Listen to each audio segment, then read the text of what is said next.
What district is she in?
Oh, I know the district.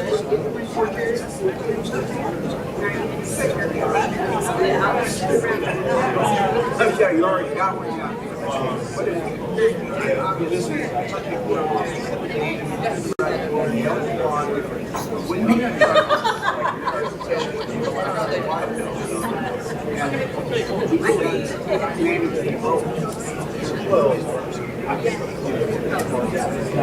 Oh, yeah.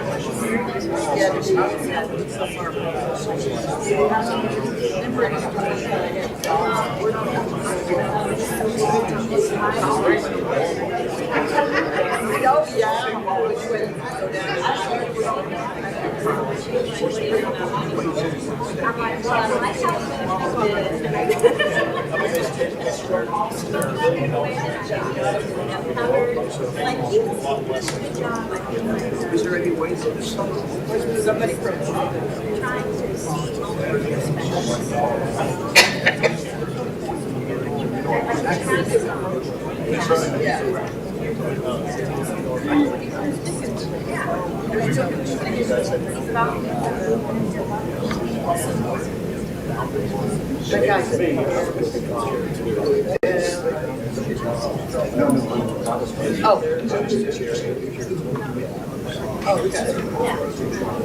right,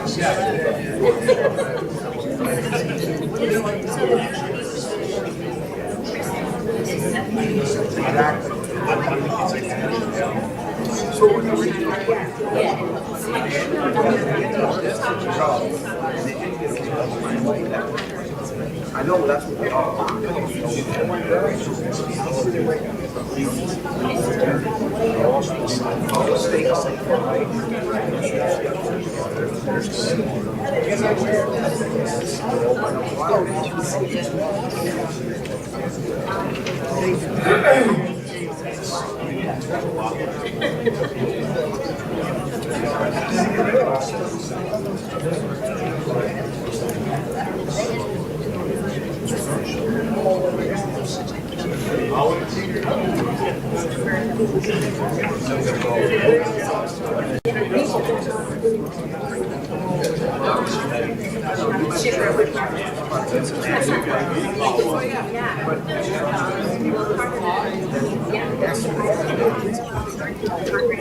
All right. Well, good evening, everyone. Welcome to the City Hall, City Council chambers. I'd like to call tonight's meeting to order. We'd like to welcome all of you who are here, presumably for a City Council meeting this evening. If you have come for that meeting, you are at the right place.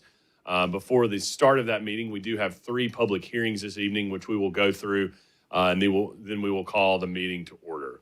So first, public hearing number 1, public hearing on ordinance number 4563, an ordinance to amend ordinance 4400, the same being the zoning ordinance of the city of Columbia, Tennessee, by adopting the Water's Edge at Taylor Landing preliminary PUD master plan for tax map 90, parcel 712, located off River Road and Taylor Bend. This is Ward 3. Anyone in the audience wish to be heard on public hearing number 1? If you'll come forward, you'll have the floor for 3 minutes on public hearing number 1. If you'll please state your name and your address for the record, please. I have some letters I'd like to distribute. Can I do that through Liz? You can pass it to the officer. Thank you. Very well. You'll have the floor for 3 minutes. Joshua Moore, 360 Coleman Court. I have consulted an attorney who reviewed your procedure on this and found it legally deficient. Copies of his letter are being provided to each of you and were sent by email earlier today. Our combined petitions now have over 200 signatures opposing this ordinance, representing more than 100 Taylor Landing homes. Last month, I raised concerns about how this ordinance was brought back after it failed on first consideration in October, including that the agenda for the November 13th meeting was posted at 3:54 p.m. the day before, a timestamp still visible on the city's website. The city has not produced the civic clerk logs for the last month's meetings, and I received no response either, now 15 business days after my public records request. My comments last month, along with those by homeowner Christy Dawes and your own city attorney about the Open Meetings Act, are omitted from the minutes you're approving tonight. That act requires minutes to be fully and accurately recorded. Under the city charter, zoning ordinance 4400, state law, and Robert's Rules of Order, a failed zoning ordinance text amendment cannot be revived by placing it back on the agenda to be reconsidered. At last week's study session, council members Seacrest and McCullen stated they decided to change their votes after non-public meetings or discussions with city manager Tony Massey, development services director Paul Keltner, and apparently with each other, and because of the property's condition of overgrown weeds and trash. For the record, I filed multiple code complaints starting in August, submitting photos and a PowerPoint presentation. The city's LAMA record shows a notice of violation was issued to the property owners, Brent and Gail Campbell, on August 22nd, then closed without reinspection and marked in compliance on September 5th, 5 days before the Planning Commission vote and before the council's failed vote in October. Now those same uncorrected code violations are being cited as justification to reverse votes and grant the property owners vested rights and give the developers PUD approval. The city's enforcement failures cannot serve as the basis to revive a failed zoning ordinance text amendment using unlawful procedure. Homeowners were told in writing this ordinance failed and would not return. Bringing it back now after those assurances, these procedural defects and clear conflicts creates a serious legal risk for the city and undermines public trust. Thank you for allowing me to place this on the record. All right. Thank you, Mr. Moore. Anyone else in the audience this evening wish to be heard on public hearing number 1? Seeing none, anyone on council wish to be heard on public hearing number? Is there a hand? If you'll please come forward, ma'am. Sorry about that. If you'll come forward and identify yourself, please, and you'll have the floor for 3 minutes. Hi, good evening. My name is Christy Dawes. I'm a homeowner at 710 Taylor Bend Road, speaking tonight as a private citizen. I am strongly opposed the proposed Water's Edge at Taylor Landing apartment complex that has already failed the first consideration vote in October. For these reasons that I'm stating below. It places an undue financial burden on the homeowners at Taylor Landing with the increased HOA costs when the rental residents or potential damage and utilize our property. With also the increased usage and strain on our fragile ecosystem with the Duck River, that already is an issue with the water supply and the utility company that's going to be presented later on tonight. It's going to saddle the taxpayers with another bill, and that's just an additional burden that is going to be placed on that fragile ecosystem. It also goes against the city's own Vision 238 plan, which in that, I'm paraphrasing, states that developments that are creating an increased tax and resource burden on schools, the infrastructure, and on emergency services. And it does not fit in with the existing landscape of Taylor Landing. A 3-story apartment building right in the middle of a subdivision is, for lack of better words, an eyesore and just doesn't fit in with the existing landscaping. There's also a chance for increased traffic in an already dense setting and potentially for more in pedestrian and vehicle accidents, since our community is filled with a lot of young families and small children. And the city of Columbia doesn't need any more build-to-rent structures. We know that there's a lot of that going on, and it's taking away from homeowners and putting more burden on the property owners and the tax base of Columbia. And overall, it's just wrong for our neighborhood. There are some questions that do need to be answered. What incentives, if any, did the developer promise the city? And why did the developers approach individual residents and offer perks, so to speak, for their support in this development? And what other things that the citizens or the community does not know about this? I thank you for your time, and I respectfully request that you listen to your constituents and your tax base and vote no on this ordinance. Thank you. All right, thank you. Anyone else wish to be heard on public hearing number 1? All right, I see 2 more. We have one coming forward. Welcome. If you'll introduce yourself, and you'll have the floor for 3 minutes. Hi, yes, thank you. My name is Mariva Walsh. I live at 605 Taylor Bend. I am a homeowner in Taylor Landing. I spoke last Thursday at the study session and wanted to bring up a couple items that were discussed during that night that I think need some more attention. Mr. Gamble did his presentation of Water's Edge complex in the middle of our development, and he had mentioned that, gave a little history, that the project had previously been approved, and then that approval and those plans had expired. And I wasn't quite sure why he brought that up. I hope he's not implying that because they received approval once before that they should get it again, because that was years ago and things have changed. And if they had the approval before, I felt like they should have just built the building. They should have made, if they wanted the apartment complex, they had the approval, they had the plans, they should have just done it. And we'd be having a different discussion here today. In addition, as many have said tonight about the increase in traffic, there is no traffic light I have seen anywhere that's proposed for River Road and Theta Pike. And we need some direction on handling this increase in traffic. And I noticed Baker Road and Honey Farms went up quite quickly, anticipating future increases in traffic. And additionally, there is no direct access to Highway 31 from our location. We do have a right-hand turn at River Road. There is no left-hand turn access. Again, increasing the traffic, families, pedestrian traffic is going to be an issue. Taylor Landing has 200 townhomes and 99 single-family homes, and we sit in 70 acres of property. And with that comes the expense of maintaining that acreage. And our HOA is responsible for landscaping, maintenance. We have many detention ponds, again, draining to the Duck River. Those all have to be covered at our expense. We have walking paths and trails. We have a soccer field with nets. We have a playground, a covered picnic area, outdoor fire pit with seating. We've already had repairs done at the cost of our own homeowners enjoying the amenities. I can't imagine having 300, 600 more people accessing our amenities without costing anything to them. And in addition, we do pay liability insurance on all that property. They did discuss adding some additional parking along Taylor Bend. And I think he mentioned 30 spaces, which is not going to move the needle. We already have parking issues. Every household comes with more than the standard 2 cars of yesteryear. And I think we are really putting ourselves at a disadvantage in the city. And I thank you for your time and hope that you vote no. Thank you. I think there's at least one other individual. If you'll come forward that wants to be heard on public hearing number 1. Welcome. You'll introduce yourself and you'll have the floor for 3 minutes. Sure, thank you.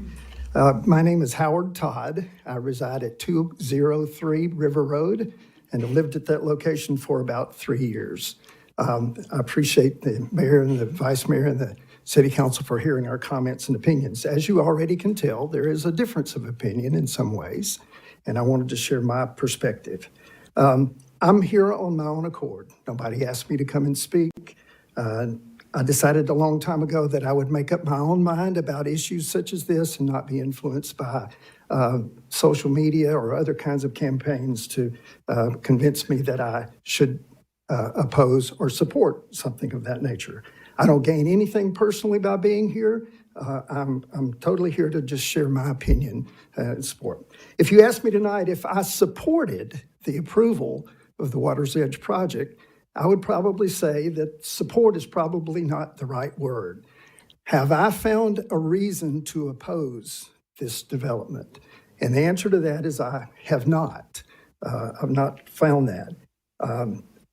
Mr. Gamble and Mr. Smith came to our neighborhood 4 different occasions. They presented their plan, they heard comments, listened to the things that people have said, went back to the drawing board, reduced the number of units, addressed pretty much all of the issues that have been mentioned and in an acceptable way. And I accept their explanation and their plan. If I owned a piece of property in the middle, 5 acres in the middle of Taylor Landing, and I had the opportunity to sell that and make a profit, I'm speaking to me personally, I would do it. And I think most of us would do it. Those developers who purchase that property will receive rent for that. It will be a profit to them. But we have homeowners in Taylor Landing who purchase the property themselves and rent it out. We have a pretty good number of renters in Taylor Landing who are receiving a profit. So I don't see an awful lot of difference to that. That would be the case. I believe that the exterior finishes of the development that I have seen will be superior to what we have on our houses. So I don't see that being a detriment. They're not modernistic. They've been tailored to fit the neighborhood. And I think that would be a compliment. So when I look at the overgrown 5 acres and ask, does that add to the value of my property? And I can answer to you, I don't think it does in the present situation that it's in. Am I worried about stormwater in our detention ponds and runoff? I'm not worried about that because just because there's a new development, there's not magically going to be some extra stormwater. If you know anything about geology, that water flows downhill into those areas already. It's not going to be new, and it'll be managed even better, I believe. So for those reasons and many others, I do not oppose that development. I think it would actually help us potentially increase the development or redevelopment of Nashville Highway just outside of our property, and I think all of us would benefit from that. Thank you for hearing. Thank you, sir. Anyone else wish to be heard on public hearing number 1? Seeing none in the audience that wish to be heard on this public hearing number 1, anyone on council wish to be heard on public hearing number 1, which is also item 10.6 on the agenda. Councilmember Seacrest. First of all, I never talked to any other council member about this situation, about my change. So that was wrong. I did talk to Mr. Keltner and Mr. Massey, and I got clarification, as I said in study session.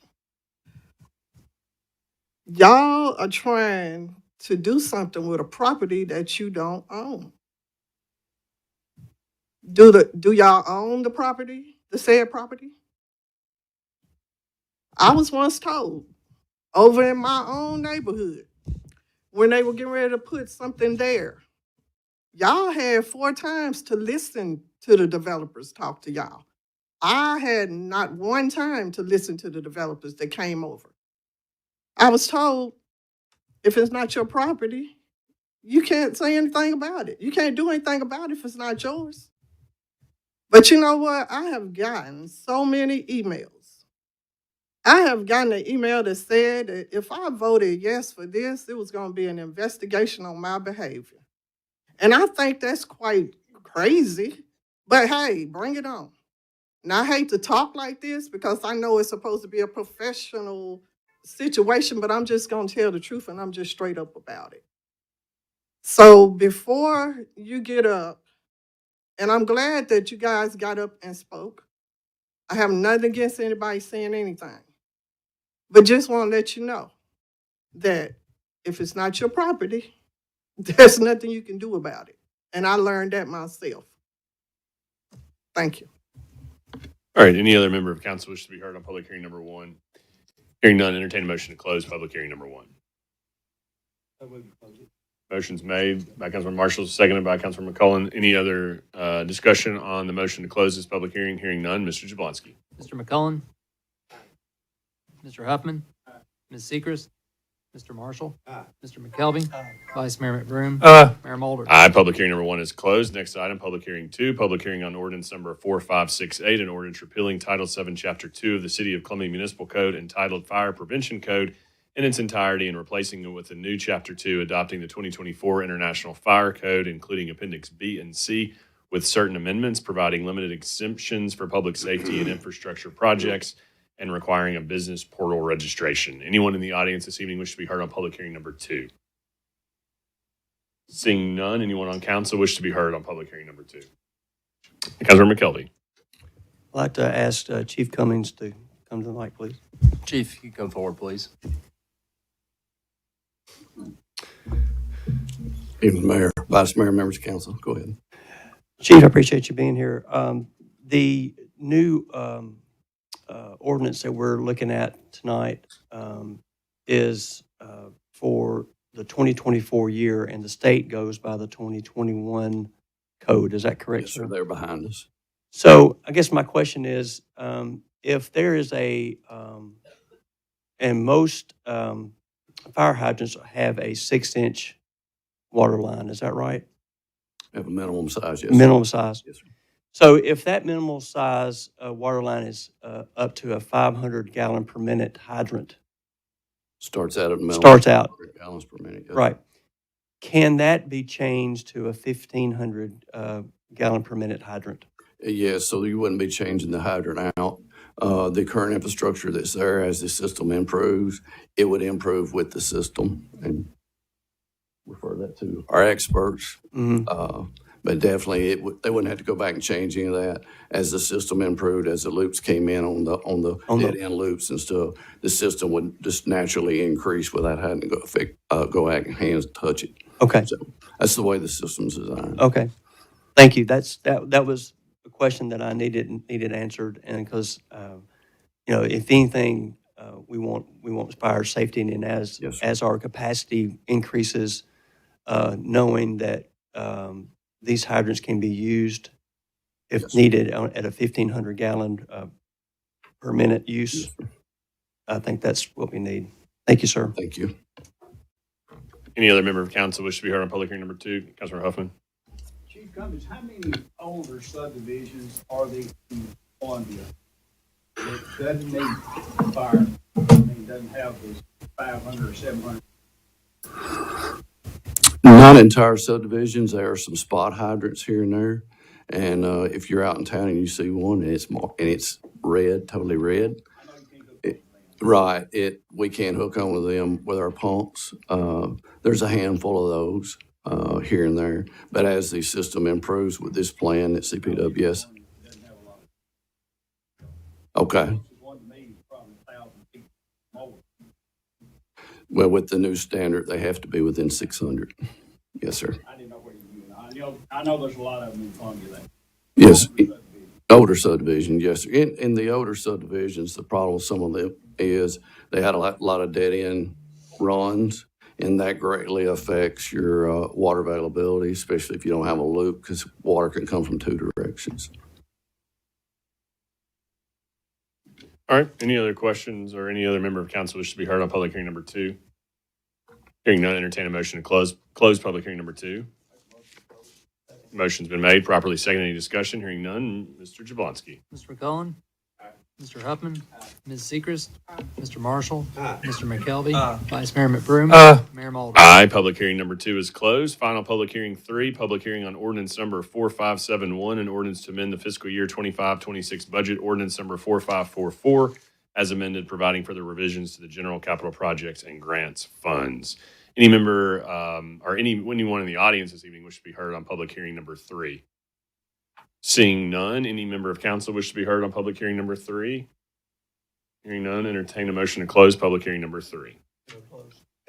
It's been moved, properly seconded. Any discussion? Hearing none, Mr. Jablonski. Mr. McCullen. Mr. Huffman. Ms. Seacrest. Mr. Marshall. Mr. McKelvey. Vice Mayor McBroom. Mayor Mulder. Aye. Public hearing number 3 is now closed. Okay, that now will transition us into our regular meeting, the main event. The reason that most all of you are here this evening, we would once again like to say welcome. See a lot of new faces in the crowd, a lot of familiar faces as well. But regardless, whether or not this is your first time or multiple times you're being here, we say welcome to you for this, our final city council meeting of the calendar year. With that, I would like to ask Mr. Jablonski to please provide the roll call. Mr. McCullen. Mr. Huffman. Ms. Seacrest. Mr. Marshall. Mr. McKelvey. Vice Mayor McBroom. Mayor Mulder. Here, let the record reflect all members of council are present this evening. Now, I would like to call on Taylor All of the Belonging Church to come forward for tonight's invocation. And as he's coming forward, I would like to ask for all of you, as you are able, to please stand for the invocation. And please remain standing for the Pledge of Allegiance, which will be led this evening by Council Member Cheryl Seacrest. Heavenly Father, God, we just thank you for your Son. We thank you that we are here because of you, God. I pray that this time together would be an advancement for our community, advancement for the members of our community.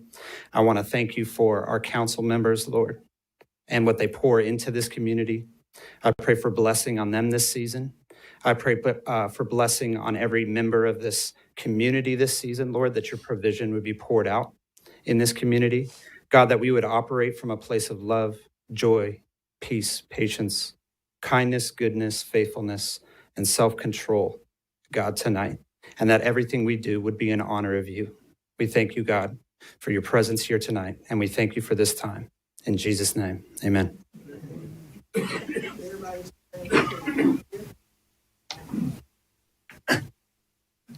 Allegiance to the flag of the United States of America and to the republic for which it stands, one nation, under God, indivisible, with liberty and justice for all. All right, thank you. Please be seated. We will now move to section 4 of the agenda, which is the approval of the agenda. Second. It's been moved. It's been properly seconded. Any discussion on section 4, approval of agenda? Hearing none. Mr. Jablonski. Mr. McCullen. Mr. Huffman. Ms. Seacrest. Mr. Marshall. Mr. McKelvey. Vice Mayor McBroom. Mayor Mulder. Aye, that item is approved. There being no presentations this evening, we'll move to section 6, organizational business. Item 6.1, approve the minutes of the November 13, 2025 City Council meeting. Second. It's been moved for approval and properly seconded. Any discussion on that item 6.1? Hearing none, Mr. Jablonski. Mr. McCullen. Mr. Huffman. Ms. Seacrest. Mr. Marshall. Mr. McKelvey. Vice Mayor McBroom. Mayor Mulder. Aye, that item is approved. Next item is the consent agenda. These items 7.1 through 7.9, are deemed non-controversial, requiring no additional debate or discussion. So I will read on them as a collective matter, and they will be voted on collectively. Beginning with item 7.1, approve disbursements for the month of October 2025 in the amount of $13,550,749.73. Item 7.2, approve and authorize the disposal of surplus equipment. Item 7.3, approve and authorize the mayor to execute the SAAS license agreement with PMAM for alarm management system with an agreement start date of August 20, 2026 in the amount of $7,000 per year. Item 7.4, acceptance of the Columbia Annual Comprehensive Financial Report for the fiscal year ended June 30, 2025. Item 7.5, approve and authorize the mayor to amend Mission Square 457 retirement plan changes. Item 7.6, approve and authorize the mayor to sign a work order between the City of Columbia and Granicus in the amount of $1,250 for support hours to perform the technical services on the Visit Columbia website as needed. Item 7.7, approve and authorize the mayor to sign a contract amendment between the City of Columbia and Lowe's and Associates in the amount of $52,750. Item 7.8, ratify the approval of the agreement with Kimley Horn and Associates in the amount of $14,000 for limited construction phase services not included in the previous agenda item amount for providing professional services for the addition of 2 access points to accommodate 2 paddlecraft launches along the Duck River within Riverwalk Park. And item 7.9, approve and authorize the mayor to sign the terms and conditions for Mimecast. That's items 7.1 through 7.9 of the consent agenda. Entertain a motion to approve. Second. It's been moved by Councilmember McKelvey, properly seconded by Councilmember Marshall. Any discussion on the consent agenda? Hearing none, Mr. Jablonski. Mr. McCullen, Mr. Huffman, Ms. Seacrest, Mr. Marshall, Mr. McKelvey, Vice Mayor McBroom, Mayor Mulder. Aye, the consent agenda is approved. There being no items under Section 8 this evening, we'll now move to Section 9, resolutions. Item 9.1, Resolution 2582, tax corrections. Second. It's been moved and properly seconded. Any discussion on item 9.1? Hearing none, Mr. Jablonski. Mr. McCullen, Mr. Huffman, Ms. Seacrest, Mr. Marshall, Mr. McKelvey, Vice Mayor McBroom, Mayor Mulder. Aye, that item is approved. Next item, 9.2, Resolution 2584, a resolution to accept the ownership and maintenance of sewer improvements serving DAB Subdivision 1A, the reserve at Hickory Ridge. Second. Been moved, properly seconded. 9.2, any discussion? Hearing none, Mr. Jablonski. Mr. McCullen, Mr. Huffman, Ms. Seacrest, Mr. Marshall, Mr. McKelvey, Vice Mayor McBroom, Mayor Mulder. Aye, 9.2 is approved. Next item, 9.3, resolution number 2585, a resolution to accept the ownership and maintenance of sewer improvements serving Heritage Green Phase 1. Move to approve. Second. It's been moved and properly seconded. Item 9.3, any discussion on that item? Hearing none, Mr. Jablonski. Mr. McCullen, Mr. Huffman, Ms. Seacrest, Mr. Marshall, Mr. McKelvey, Vice Mayor McBroom, Mayor Mulder. Aye, that item is approved. Next item, 9.4, Resolution 2586, a resolution to accept the ownership and maintenance of sewer improvements serving McClure Farms Phase 2. Move to approve. Second. Been moved to approve by Councilmember McKelvey, seconded by Councilmember Marshall. Any discussion on item 9.4? Hearing none, Mr. Jablonski. Mr. McCullen, Mr. Huffman, Ms. Seacrest, Mr. Marshall, Mr. McKelvey, Vice Mayor McBroom, Mayor Mulder. Aye, that item is approved. Next item, 9.5, Resolution 2587, a resolution accepting a donation of $5,000 for Columbia Fire and Rescue. Second. Been moved and properly seconded. 9.5, any discussion? Hearing none, Mr. Jablonski. Mr. McCullen, Mr. Huffman, Ms. Seacrest, Mr. Marshall, Mr. McKelvey, Vice Mayor McBroom, Mayor Mulder. Aye, that item is approved. Final item under this section, 9.6, resolution number 2588, a resolution ratifying the acceptance of donations valued at approximately $2,000 from Mr. and Mrs. Tony and Connie Massey to the City of Columbia for the City of Columbia Annual Employee Christmas Party. Second. It's been moved and properly seconded. Any discussion on that item? I just want to say there was a great Christmas party yesterday. Thank you, Mr. Massey, and to everyone that made that such a success, including Liz Bermudez, who I failed to give a shout out yesterday. But it was a great success, and it was great to be back at Fire Station 1 as renovated to celebrate the season. All right, any other discussion on that item, 9.6? Hearing none, Mr. Jablonski. Mr. McCullen, Mr. Huffman, Ms. Seacrest, Mr. Marshall, Mr. McKelvey, Vice Mayor McBroom, Mayor Mulder. Aye, that item is approved. Final section, 10, ordinances. Item 10.1, second consideration of ordinance number 4568 as amended, an ordinance repealing Title 7, Chapter 2 of the City of Columbia Municipal Code entitled Fire Prevention Code in its entirety, and replacing it with a new Chapter 2 adopting the 2024 International Fire Code, including Appendix B and C with certain amendments, providing limited exceptions for public safety and infrastructure projects, and requiring business portal registration. That's 10.1. Move to approve. Moved by Councilmember Marshall, properly seconded by Councilor McCullen. Any questions on that or any discussion on item 10.1? Hearing none, Mr. Jablonski. Mr. McCullen, Mr. Huffman, Ms. Seacrest, Mr. Marshall, Mr. McKelvey, Vice Mayor McBroom, Mayor Mulder. Aye, that item is approved on second and final consideration. Item 10.2, second consideration of ordinance number 4569, an ordinance providing for the collection of 2024 delinquent property taxes. Been moved and properly seconded. Any discussion on that item? Hearing none, Mr. Jablonski. Mr. McCullen. Mr. Huffman. Ms. Seacrest. Mr. Marshall. Mr. McKelvey. Vice Mayor McBroom. Mayor Mulder. Aye, that item is approved. Next item, 10.3, second consideration, ordinance 4570, an ordinance providing for the collection of 2024 delinquent special assessments. Been moved and properly seconded. Any discussion? Hearing none, Mr. Jablonski. Mr. McCullen. Mr. Huffman. Ms. Seacrest. Mr. Marshall. Mr. McKelvey. Vice Mayor McBroom. Mayor Mulder. Aye, that item is approved. Next item, 10.4, second consideration of ordinance number 4571 as amended, an ordinance to amend the fiscal year 25-26 budget ordinance number 4554 as amended, providing for revisions to the general capital projects and grant funds. Item 10.4. It's been moved and properly seconded. Any discussion on that item? Hearing none, Mr. Jablonski. Mr. McCullen. Mr. Huffman.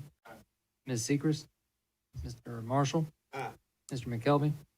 Vice Mayor McBroom. Mayor Mulder. Aye, that item is approved. Next item, 10.5, second consideration of ordinance number 4572, an ordinance amending ordinance 3761 as amended, previously as amended by ordinance numbers 3815, 3884, and 3917 as it pertains to post-65 supplemental health insurance benefits for employees hired after June 30, 2012. That's item 10.5 for second consideration. Move to approve. Been moved and properly seconded. Any discussion on that item? Hearing none, Mr. Jablonski. Mr. McCullen. Mr. Huffman. Ms. Seacrest. Mr. Marshall. Mr. McKelvey.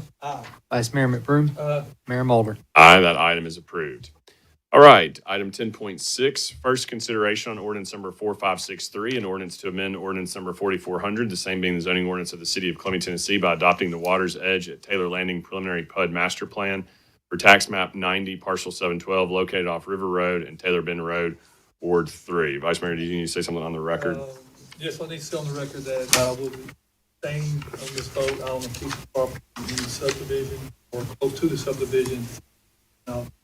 All right, let the record reflect the Vice Mayor is abstaining from this consideration, vote, and discussion. I do have some folks that have signed up to speak on this issue that you had the opportunity to speak at public hearing, but you also have the opportunity to speak on the agenda item, as you know, on city council meeting nights. And that will begin with Joshua Moore. Mr. Moore, would you like to speak again? All right. Christy Davis. Doss, I apologize. Would you like to speak again? Okay. Thank you, Ms. Doss. Next one, Michael Schmidlin. You'll come forward. You'll have the opportunity to have the floor for 3 minutes. If you'll please state your name and address for the record, and welcome to City Hall. Good evening. Michael Schmidlin, 320 Seton Way. I'm a homeowner in Taylor Landing.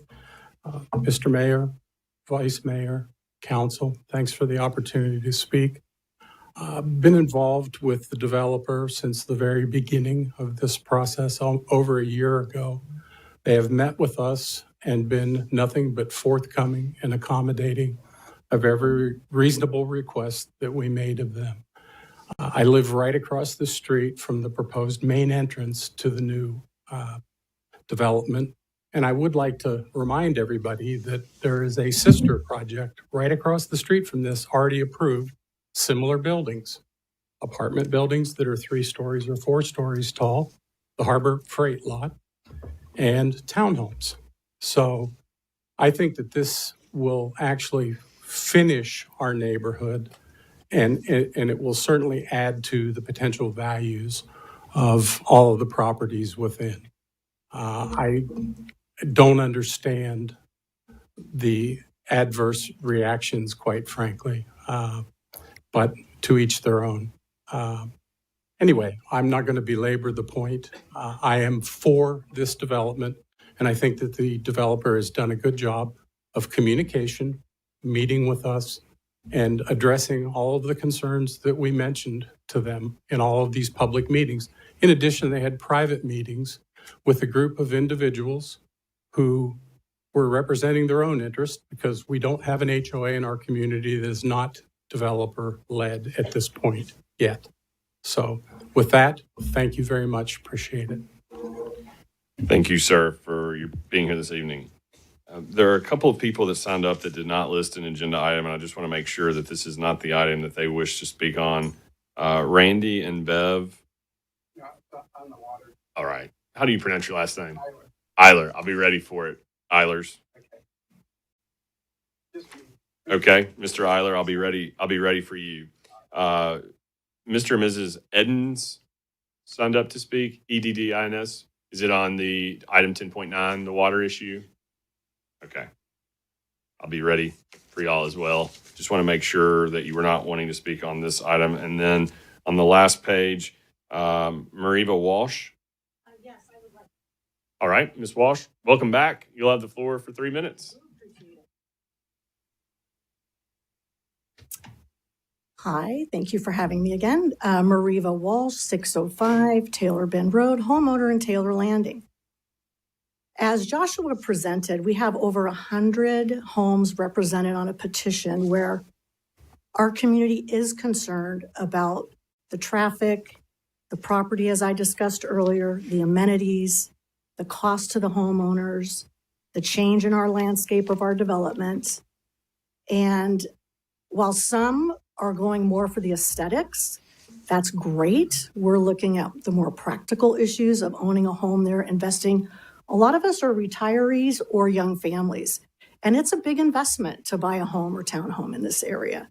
So we take it serious, and we want to have a say when we can, even though we don't own the actual lot in question. That is why we're here tonight, to discuss it. And I hope that all of this is taken into consideration, as again was spoken, that they do have approval of a complex for an apartment behind Harbor Freight. Again, if they want an apartment complex, build the one you were approved on. I don't understand why they're connected, why they're related. There's no legal means, I don't think, to have property in two areas and say, oh, well, these are going to be the same thing. But I don't know. So that's why we're here tonight, and that is what I would like to say. Thank you. All right. Thank you, Ms. Walsh, again. And then also signed up to speak, did not list, but the address is River Road. Howard Todd, Mr. Todd? Okay. Thank you, Mr. Todd. Just wanted to make sure you knew you had the opportunity to speak on the agenda item. And that leaves us with Cliff Smith. Mr. Smith? You'll identify yourself for the record, and you have the floor for 3 minutes. Okay, I'm Cliff Smith, CPS Land from Brentwood, and part of the development team. Thank you for this opportunity, and really just wanted to make sure I could answer any questions if anybody had any. Okay. Any questions, member of council, for the developer? All right, Mr. Smith, if there are any that arise, we'll call you back up. I just want to make sure that I have called on everyone that signed up to speak on this agenda item. Okay. All right, so we're on agenda item 10.6.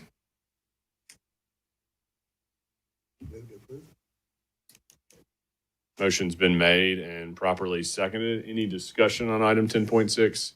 Mr. City Attorney, I just want to make sure that I know here at the last minute there's been some things that have been thrown at us. I know that it's something you've already reviewed. I just want to make sure that procedurally that we're on good standing here with respect to the way that this has been brought back. I know this is not the first time that an item's been brought back to the agenda, but I just want to make sure that we're in good standing in that regard. Yes, Mayor, this is properly before this body, and I see no reason you can't vote on it tonight. I would just encourage you in making a motion to make us specific findings as to whether this PUD and this proposal meets the zoning ordinance, the requirements of the zoning ordinance, or does not meet it, in making those in that motion.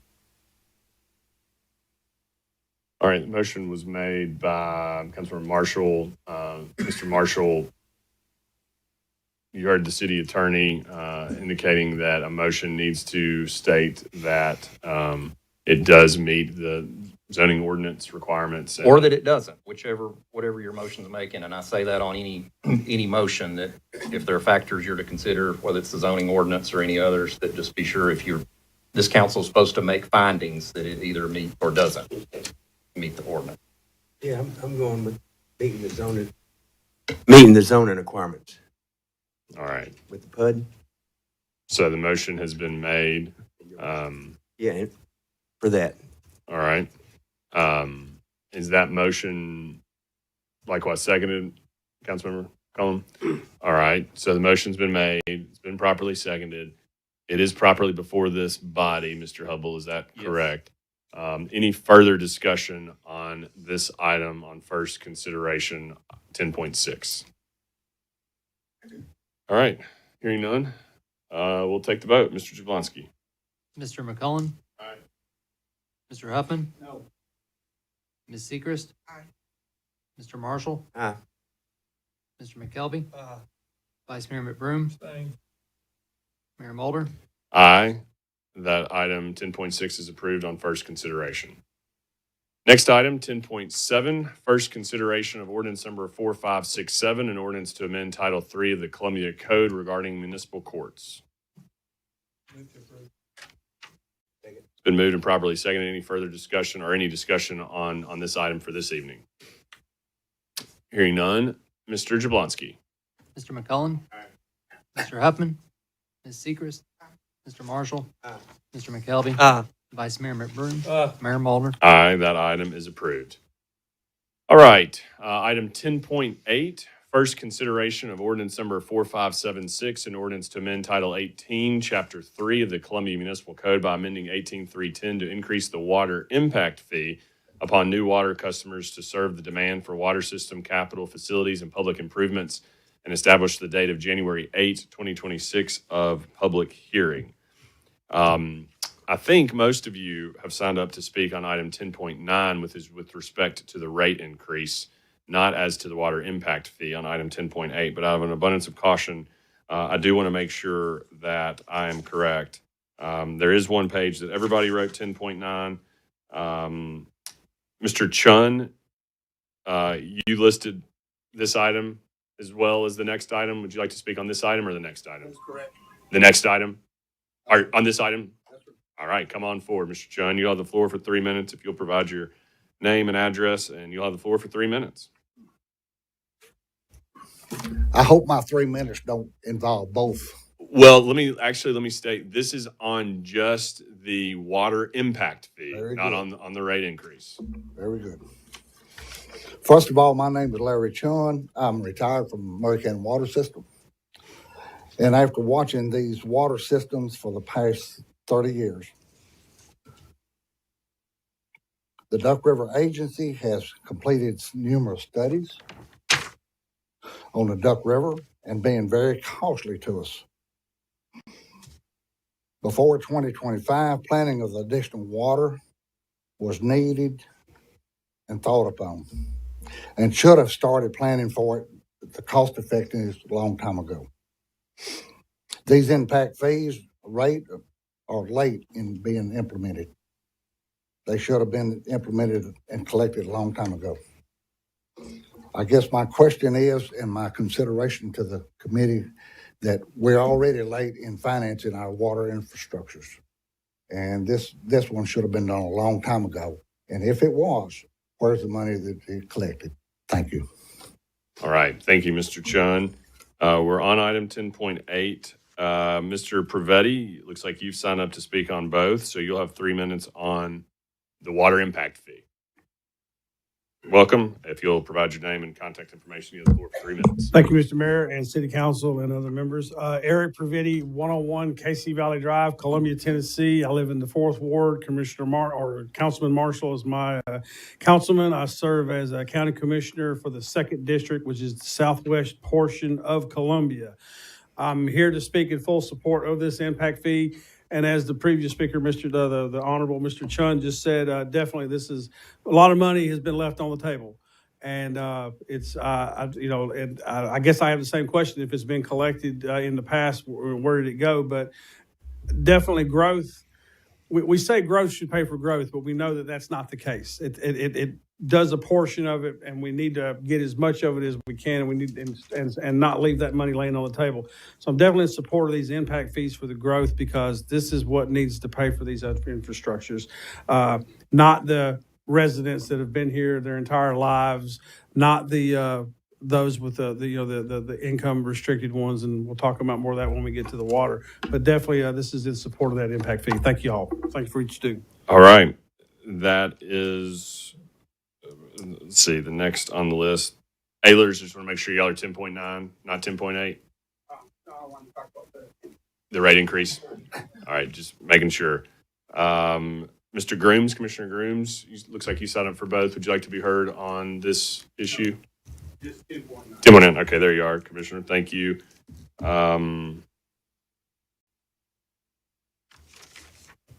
Is there anyone else that's Bob Graham? I'll speak on 10.9. Okay, thank you. I think that leaves Jonathan Harden is the only other one that signed up to speak on this item as well as 10.9. Mr. Harden, if you'll come up and you'll have the floor. If you could just come up and state your name for the record, and you'll have the floor for 3 minutes on the impact fee and what this is doing. Mr. Harden, welcome this evening. Thank you, Mayor, Vice Mayor. The main reason we signed up was just we don't have any comments other than it is overdue, as Mr. Chun mentioned, in having these impact fees. We're proud to have them in place. We're happy to be escalating them into the future. We wanted to be here. This is Matt Wheeler. Again, I'm Jonathan Harden. We wanted to be here to answer any questions about this, should council have any. Any member of council have any question on the impact fee item 10.8 on first consideration? Councilor McKelvey? Thank you, Mayor. Mr. Harden or Mr. Wheeler, either one can answer this question. This impact fee was passed down by the comptroller. Is that correct? I mean, you can only go so high. That's what I'm asking. The comptroller provides guidance on where you could land with an impact fee to collect as much as reasonable, but not be excessive. And we use their input to guide the ceiling that we're going to. So if you went too high, what would happen? You would have the fear of over-recovering items related to growth. Okay. Which would be a problem because they want you to adequately recover, not over-recover. Okay. All right. Thank you. Councilman, I can further some clarification there. This actually was approved by a private act by the City of Columbia and the Tennessee General Assembly a few years ago when we initially implemented it for our sewer system, but we also had the water system included as well. Okay. So, thank you. Vice Mayor. Can y'all answer the question on the two that were, where does this impact fee go and what does it accomplish? Sure. These impact fees go into a capital fund, which can only be used for growth-related items. Because it's an impact fee on growth and the impact to that system, we must use it on infrastructure projects that then help pay for that piece of infrastructure that's to serve growth. Thank you. And I think this is the same question the Councilmember McKelvey asked, but you're confident that this impact fee that we're being asked to approve is the highest amount that can be approved that we believe would pass comptroller oversight. Is that right? Yes, Mayor. The input from the comptroller and from rate consultants is used to ensure that you actually have growth to collect the impact fees, because I don't want to take it for granted that if you don't actually have development and have single family units to apply these impact fees to, they go uncollected. So you're striking a fine line between collecting enough, but not putting yourself in a position to where you would not have any sort of growth to monetize to keep ratepayer impacts subdued. Okay. All right. That takes care of the comments this evening. If there are any questions or discussion, we may call you back, and I'm sure you'll be back for the next item. So thank you, gentlemen, for your presence this evening. Don't go far. So we're back on item 10.8. I believe we've gone through everybody that signed up to speak on this item. Unless I'm missing anyone, I think the rest of you are here for item 10.9 that have signed up. All right. We'll entertain a motion on item 10.8. Motion's been made by Councilor McKelvey, properly seconded by Councilor Marshall. Any discussion on this item? Hearing none. Mr. Jablonski. Mr. McCollum. Mr. Huffman. Ms. Sechrist. Mr. Marshall. Mr. McKelvey. Vice Mayor McBroom. Mayor Mulder. Aye. Item 10.8 is approved. Final item on the agenda. Apparently the main event, according to the public comments. We'll go through these comments. As a reminder, you have the floor for 3 minutes. If you'll come to the podium and state your name for the record and your address, and you'll have 3 minutes. And when your 3 minutes is up, I will politely let you know that your 3 minutes has expired. First up, Gabe Howard. Mr. Howard, welcome. Come on up. You have the floor for 3 minutes. Thank you, Mayor, Vice Mayor, City Manager, and Council.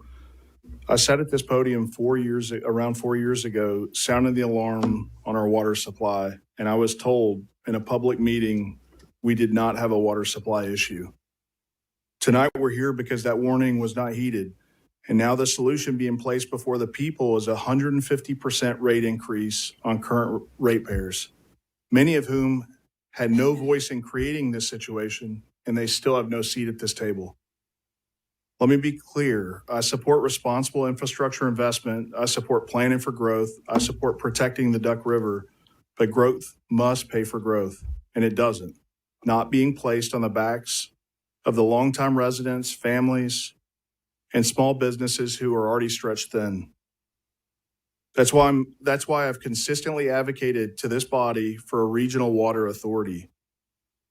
The decision that y'all are making tonight should be paused, and a regional water authority should be created. A structure where every municipality, every ratepayer impacted by these decisions has representation, accountability, and a voice.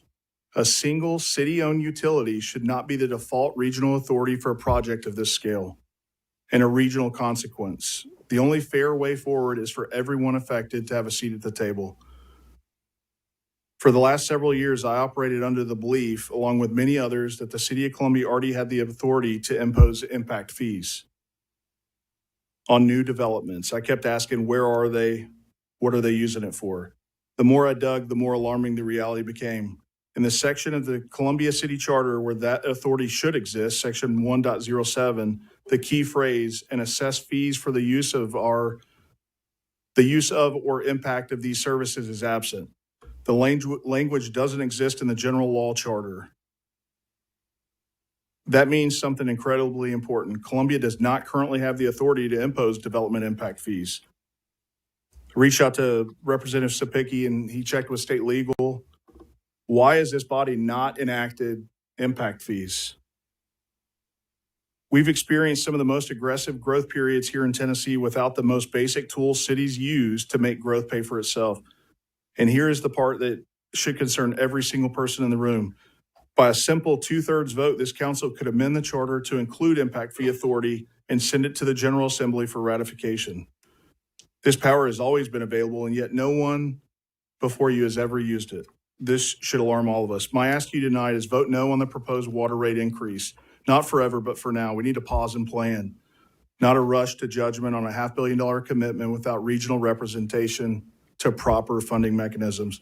Next month, vote to amend the charter to add the impact fee authority and send that amendment to the General Assembly immediately. Growth should pay for impacts on our water, sewer, roads, and infrastructure, not the families who have lived here their entire lives. This is the moment to lead, your moment to listen to the people you serve, and your moment to correct years of imbalance and inaction. Thank you so much. Thank you, Mayor. Thank you, Mr. Howard. Next up, Scott Sapicki. Mr. Sapicki, Scott Sapicki. I'm not seeing him. Okay. He's here. He's Coming around the corner. Mr. Representative, welcome. You'll have the floor for 3 minutes if you'll give us your name and address. Thank you. Thank you, Mayor Mulder. I haven't been here in a long time, and there's a reason for that. I try to stay out of your business. My name is Scott Sapicki. I'm a resident of Murray County for over 20 years now. I'm not a born here, but I'm close enough, I guess. I'm here because I've been asked by people behind you, after I was invited by Columbia Power and Water to hear the presentation on this proposal, and also by Murray County Water to talk about their proposal. I just got done. I've spent the last couple days here, but this is all the information that's been provided to me on this whole project about water here in Murray County from TDEC, from TBOR, from the Comptroller's Office, from the Corps of Engineers. We at the state level, and I'm speaking for myself and others, we have some concerns about this. Is this the best use for $500 million, especially of state and federal money that you're borrowing? And are you going to be able to repay it? At $500 million proposed, you're going to get 12 million more gallons of water. 7 of that's going to be allocated to Spring Hill. 5 million gallons. 5 million gallons is going to be your net. Now, there's a proposal right now that is happening with Harpeth Valley and HB and T, the abbreviation that I've been made aware of. $14 million per million gallons that you're going to be paying for, or potentially 7 million for every million gallons, and you won't have to pay for it at all. There's a potential that when all the dust settles, Columbia Power and Water could have the availability of an additional 5 million gallons of water, and it won't cost the city of Columbia a dime. A dime. I've talked to Tibor, which some of you know about. Tibor today told me that they have concerns about your funding for $500 million. That they don't know right now if they could approve that borrowing for you at the rates that you're going to have, because you're basing it off of the total revenue that Columbia Power and Water has. You know right now that Murray County Water is going to be able to acquire 3 million gallons a day from another provider. They only get 1.9 million a day from Columbia Power and Water right now, so you are going to lose a client here shortly that is factored in to help you repay this debt of $500 million. I'm not here to tell you to vote yes or to vote no on this project. What I'm asking you to do is, TDEC is working with other providers right now to see if there's a possibility that we could deliver 12 million gallons here to Murray County at a greatly reduced cost than $500 million. I'm just asking you to pause and give us time to work at the state level to see if we can provide another alternative that could possibly lead to zero cost to Columbia Power and Water and pick up an additional 5 million gallons of capacity. Thank you, Mr. Mayor. Thank you, Representative Spickey. Next up, Jason Gillum. Mr. Gillum, you'll come to the podium. Mr. Gillum, you'll have the floor for 3 minutes. If you'll give us your name and address, and the podium's yours. Hi, my name is Jason Gillum. I live at 2704 Beaker Road. I'm not here as just a citizen. I'm also a board member of the Murray County Water System. And to follow up on what Representative Spickey was sharing with you, we do have a project at Murray County Water System right now. It's going on the east side of the county. It's a 6.3-mile pipeline. It's connecting at the Williamson County line to HB and TS. That water is provided from the Cumberland. It is treated. It does not come from the Duck River. I want to clarify something. I've been talking and posting because people have been asking on social media and other places about the cost of this project. Okay? To clarify, I have said that for $51 million, we can get 7 million gallons of water. Okay? 2 years ago, that number was given to us from HB and TS. Okay, so if you want to take and adjust for inflation over 2 years, that'll add, say it's 54 million for the 7 million gallons. Now, we've already paid the 14 million, and we borrowed 7 million from the county. We had a $7 million grant. So for $7 million, we're getting that 3 million gallons of water. So if you want to add the 4 million to that, to the total for 7 and the $54 million, that basically brings the cost of that water for us to $8.61 per gallon. Whereas you look at a $520 million project that gives you 12.5 million gallons of water, which Representative Spickey said 7's all going to Spring Hill. But even based on the whole 12.5 million gallons of water, that cost is almost $41 a gallon. What are we doing? We don't have to spend this money. You guys are putting the whole county on the hook for $520 million for 30 years, maybe 40, for a project that Columbia Power and Water System has already said that they think is a 20-year project. And I think that's being very generous. I don't think it'll last 20 years. But even though, if it did, you're still asking us to pay a debt that outlives the actual service that we're paying for. Again, what are we doing? We are better than this. We need to take the time to slow down. Don't vote for this. Put it on hold, and let's prove a better method, a better way that doesn't put us all on this huge debt service to our community. Also, I just want to say there were some things said in the meeting, the work session last week, that are just not correct. One of the things that was said at this podium is Hickman County supports this project. They do not. I have talked to Mayor Bates, Mayor Greer in Centerville. They are very concerned about this project in Hickman County, our neighbors, because this intake is at the county line. It potentially could take 30.5 million gallons of water out of the river from our neighbors right there on that line. We need to think about that. Regionalization is where we need to move. That doesn't sound like a good move for regionalization. There was a chart that was put out to Andrew Pearson to publish that was sent to him Mr. from Gill, somebody. that's your 3 minutes. Thank you, sir. Okay, thank you. All right, next on the agenda, Bethany Torino. Ms. Torino, come on up. Ms. Torino, welcome. If you'll state your name and address, you'll have the floor for 3 minutes.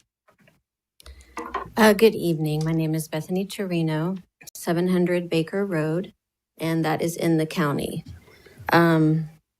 So why am I here? Because it's a city tax increase, but the cost will come along for any resident of the county that has water. We all know that. But the main reason I'm here is I also work in homelessness in the city and the county.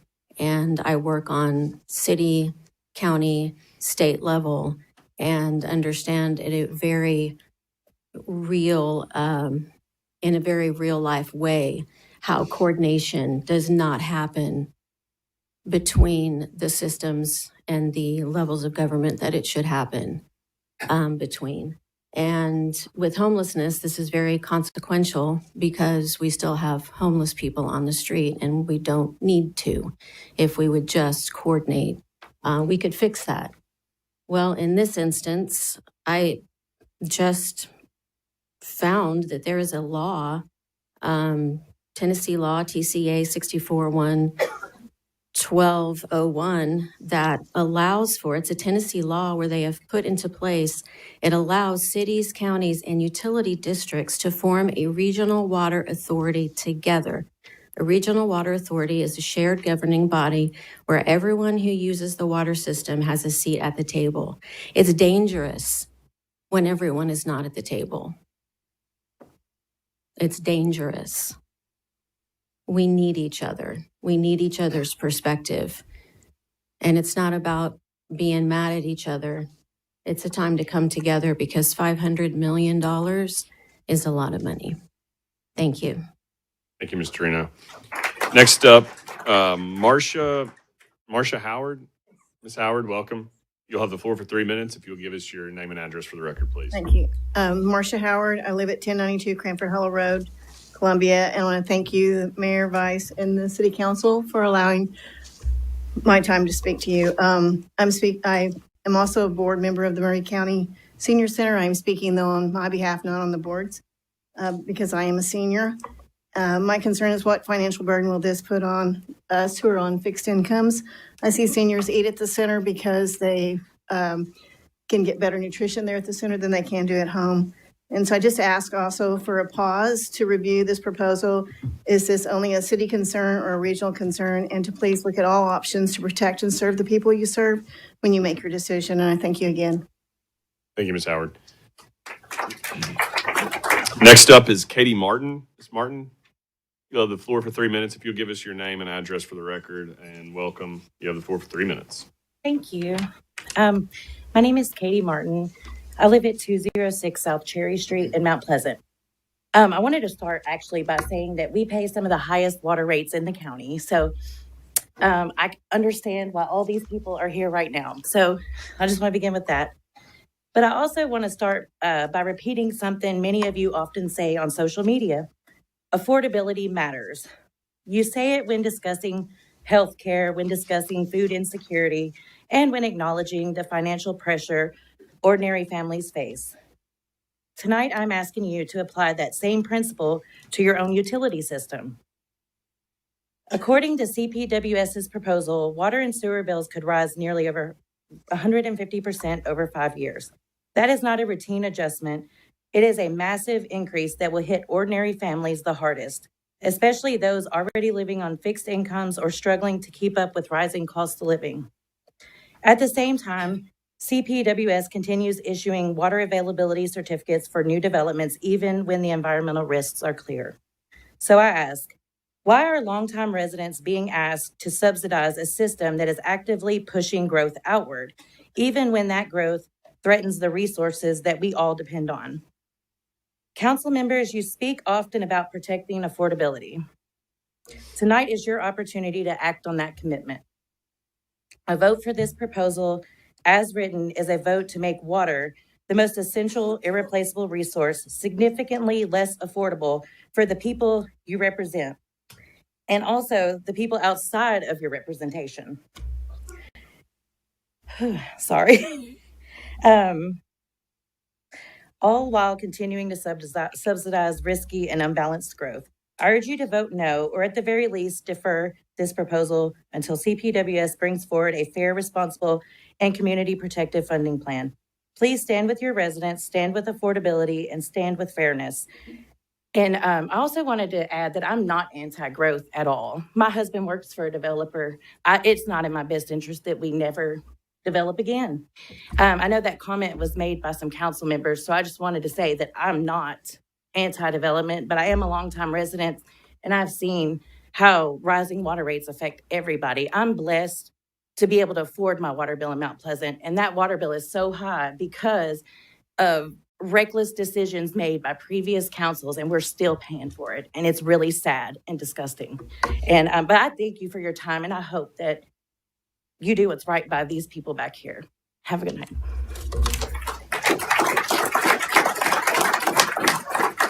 All right, next on the list is Kathy Grody. Grody. Grody, I apologize, Commissioner. I tell you every time I come. I think I do that every time. I Yeah. apologize. Commissioner, I'm Kathy welcome. Grody. I live at 555 Farmstead Lane in Spring Hill.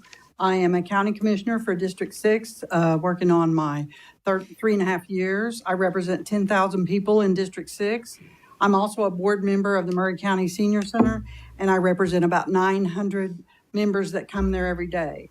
I'm asking you to pause and look for other solutions for fixed and low-income people.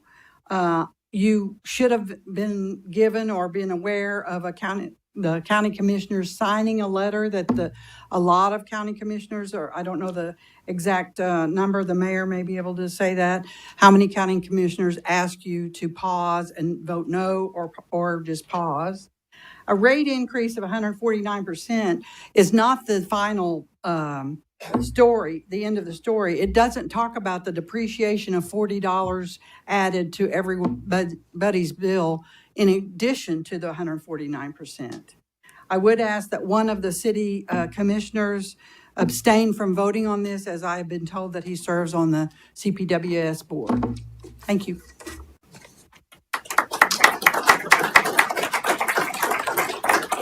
All right, next up, Doug Jones. Mr. Jones, welcome. You'll identify yourself and address for the record, and you'll have the floor for 3 minutes.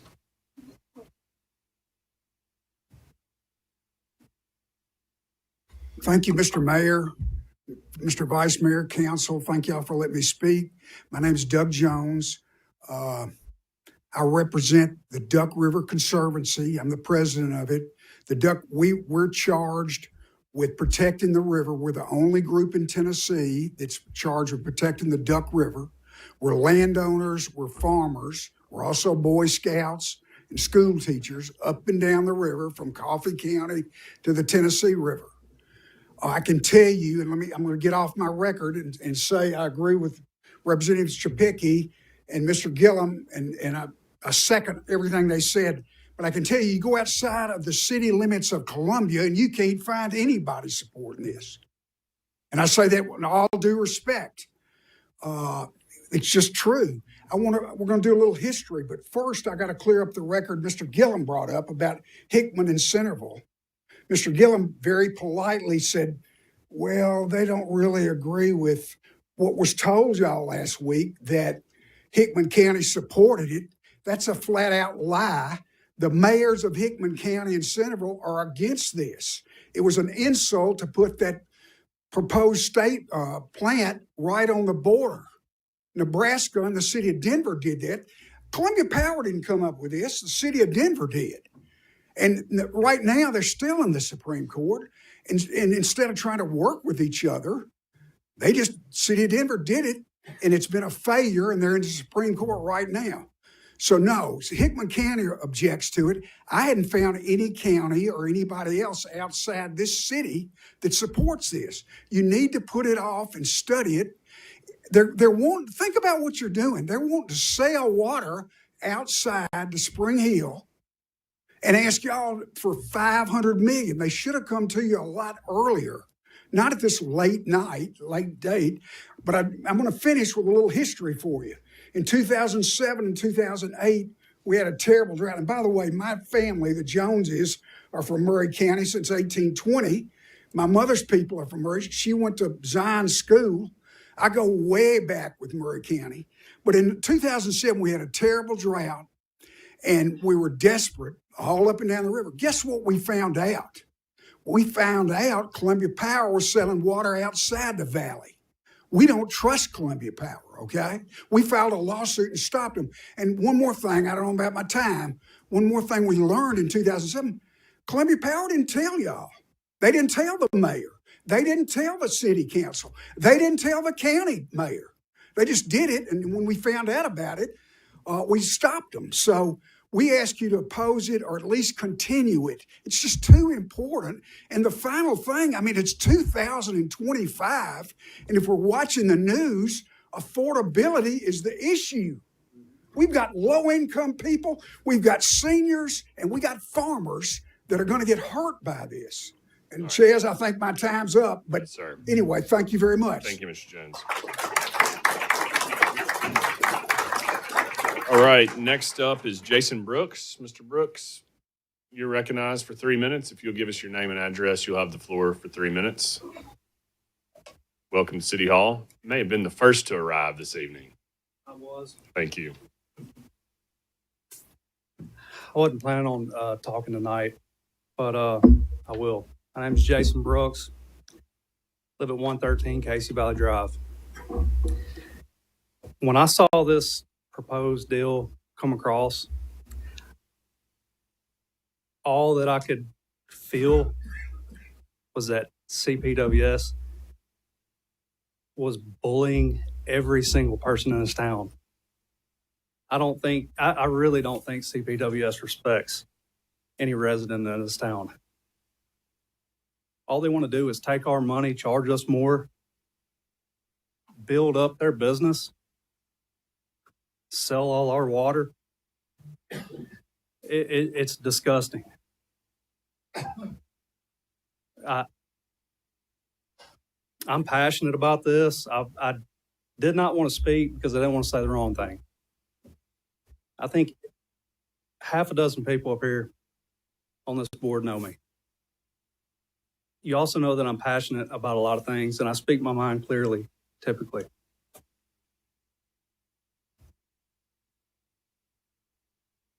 Take everything that you're hearing here tonight from these people. There should be 5,000 more people in this room. Consider everything they're saying and vote no on this matter.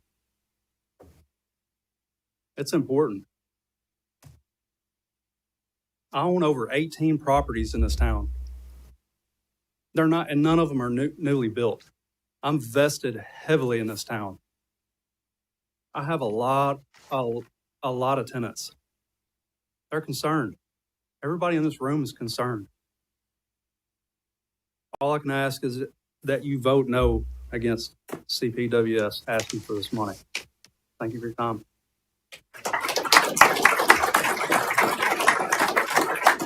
All right, next up is Mike Kozowinski, Commissioner. You're recognized for 3 minutes if you'll give us your name and address for the record. Thank you. Thank you very much, Mayor, Vice Mayor, Council. My name is Mike Kuzawinski, 100 Stonewall Road. I will try to be brief, as I'm sure you're going to hear a lot of the same things over and over again. But that's what this is all about. First off, personally, I don't feel like the City Council has any business voting on this. Each of you represent a certain jurisdiction in your ward, respectively. But this is a vote that is going to affect Spring Hill, Mount Pleasant, Columbia, the outskirts of Murray County here. So I wonder, obviously, maybe there's legal reasons why you can, but just the idea of being able to impose such a burden on residents who you don't even represent. They didn't vote for you. You have no business voting for that. That's first. Since we are talking about representation and who you represent, I think it's very important to remember that. You represent the people. You don't represent the developers. You don't represent the builders. You don't represent the industries and the businesses that are coming into town. You represent the people. That's who you are elected to represent. The builders, the developers, they have their representation. That's why they come to us to ask different questions and to do this. Represent the people, not the builders. Yes, we need water. We've needed water for decades. As others have said, we've been given a 25 to 30 year solution with a 30 to 40 year debt. That makes zero sense. That math just is not adding up right. The folks in this community do not deserve to be a political pawn with this water. And that's exactly what this is doing to try and push this through, to force a $500 million expense just to be the first body that says, hey, we got water for Murray County, we got water for Columbia. That makes no sense at all. Last week, the mayor asked, what would it cost us if we didn't vote for this? We didn't do that. I thought about that, Mayor. I really did. It would cost a little bit of time to sit back and think about this a little bit better. It might take a few developers may not get to develop houses because they've got to wait and see what we're going to do for the water situation. It may cost having a plaque on a building that you were the ones that built a $500 million asset. I think more importantly, what does it cost if you do push this through? I think that it would cost the trust of the community, betraying the trust of the people who voted for you to represent them, and also vote for those who don't have a say-so in the matter, who don't have their voice heard. I think that is a bigger cost. First, I was going to come up here now, and I would suggest, to vote no, obviously. If it is so important that you want to push this through, that Columbia Power wants to push this through, then put it to a referendum. Let every customer of Columbia Power and Water vote on this. Let them have their say-so. I appreciate your time, and I appreciate your vote. Thank you, Mr. Kowinski. Next up is Laura Mitchell. Ms. Mitchell, she around the corner by chance. Laura Mitchell signed up to speak. She may have left the building. All right. We'll move on. Mr. Chun, you reserve the right for a second opportunity, so come on forward. You'll now be speaking on agenda item 10.9. Mr. Chun, welcome back. You'll have the floor for 3 minutes. I thank you for listening to us and giving me a second chance. I have studied some of these issues that you have written here. Raw water transmission line, a raw water pump station, a water treatment plant, and an intake. These are 4 separate projects. It's going to cost a ton of money to implement. If they move forward with it, then each one of these projects should have a cost to it, whether it be the engineering, whether it's going to be the finances of it, but each project should be handled separately. The reason I say that, a raw water transmission line from Hickman County back to the Columbia Water Plant is a long route to pump muddy water. It would be much more feasible or cheaper, if you will, for that transmission line to be changed to a drinking water, build a water plant at the intake and pump back fresh water all the way to Columbia. It would solve two problems for Columbia. One, Hampshire Pike area, they have some difficulties down there. They've had some in the past on Williamsport Pike. You could pull off that main line and help support other parts of the county. The other thing is, if they build a water plant on Nashville Highway, where they are now, if there happened to be a catastrophic incident that would take out the water supply or take out the plant or even part of it, Columbia would suffer greatly because nobody else got any water. So building a water plant over there is not probably the best option. If you're talking about regional water authority, then you need to be looking at Dixon County. They've got a good one. And also, if you build a water plant down toward Hickman County, then you've got some other counties you can potentially serve. This $505 million, if it added the $16 million that they already owe, and that's, I found that on page 54 of their audit, that's $521 million. It doesn't sound too bad if you say it fast. But in reality, to place $521 million debt on 25,000 customers, and that's the ratepayers, for 12 million gallons of water, additional water for our whole area, it's very hard for me to comprehend it. I thank you for your time and consideration, and I appreciate it if this vote was taken another day. Thank you, Mr. John. Next up, Eric Prevetti.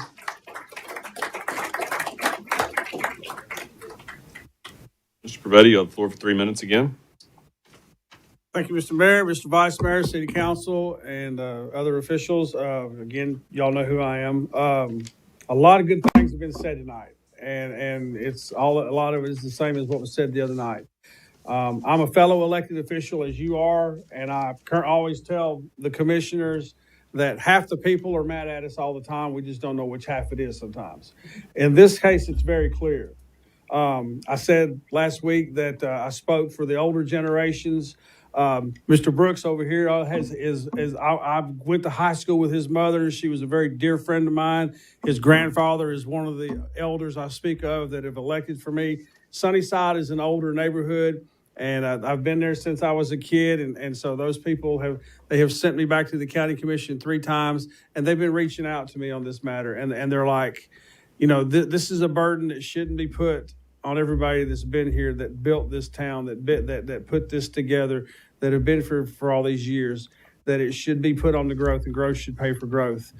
I hope that you would defer this. I'm very grateful to Representative Cepicky being here this evening and everything that everyone else has said. But just remember that if you look at I haven't seen if City of Columbia has this, but the county has a chart of the layout of the government. And at the very top is the voters. Okay, so we're sent here by the voters to represent them. And, that needs to be considered because all of us can be replaced. So we all need to remember that. Thank you for your time, and I hope that y'all vote no for this. All right, next up is Trevor Pennington. Mr. Pennington, welcome to City Hall. You'll have the floor for 3 minutes if you will give us your name and address for the record. My name's Trevor Pennington. I live at 1202 Gray Mirror Manor Road. However, my operation resides in Williamsport, Tennessee at 3930 Jimmy Gray Robinson Road. I'm the owner of 1822 Farms. We're a beef cattle operation, and we're direct to consumer. And our operation feeds roughly 3,000 families a month. Those families are mainly in Murray County, some in Williamson County, and some in Davidson County. And if this is voted for, it's not going to be just a 150% rate increase, because I buy my water from Murray County water systems. And the reason it is so important for us, all of our cattle are watered off of Murray County water. They don't water out of the river. They don't water out of farm ponds. They're watered on clean Murray County water system water. And if this goes through, it's not just going to put some farmers out of business. It's going to put a lot of farmers out of business. And I thank Mr. Jones for stepping up and saying something for farmers. And there are some farmers around here that still irrigate their crops, and it's going to drastically affect crop farmers that do irrigate their crops. Cattle is one of Murray County's largest economic exports, and a vote for this will put that out of business, and it will put cattle farmers directly out of business. And I've heard up here today people talking about senior citizens, homeless, people trying to get good nutritional food just at an affordable cost, and adding an increase to water is going to make our water cost more than our fertilizer. And that's it's not a sustainable practice. It's not a sustainable practice for agriculture. It's not a sustainable practice to feed our communities. And if these developers are allowed to continue to come in, this is an invitation. If farmers give up their property because they can't afford to farm it anymore, the only people left there to buy it are the developers, and they're going to continue to develop it. Furthermore, for $500 million, it's cheaper to go ahead and rescind all of the building permits that have been given and let the developers fight it out in court. It wouldn't cost $500 million. Appreciate your time. Thank you very much. Thank you. Next up, Mr. Ayler.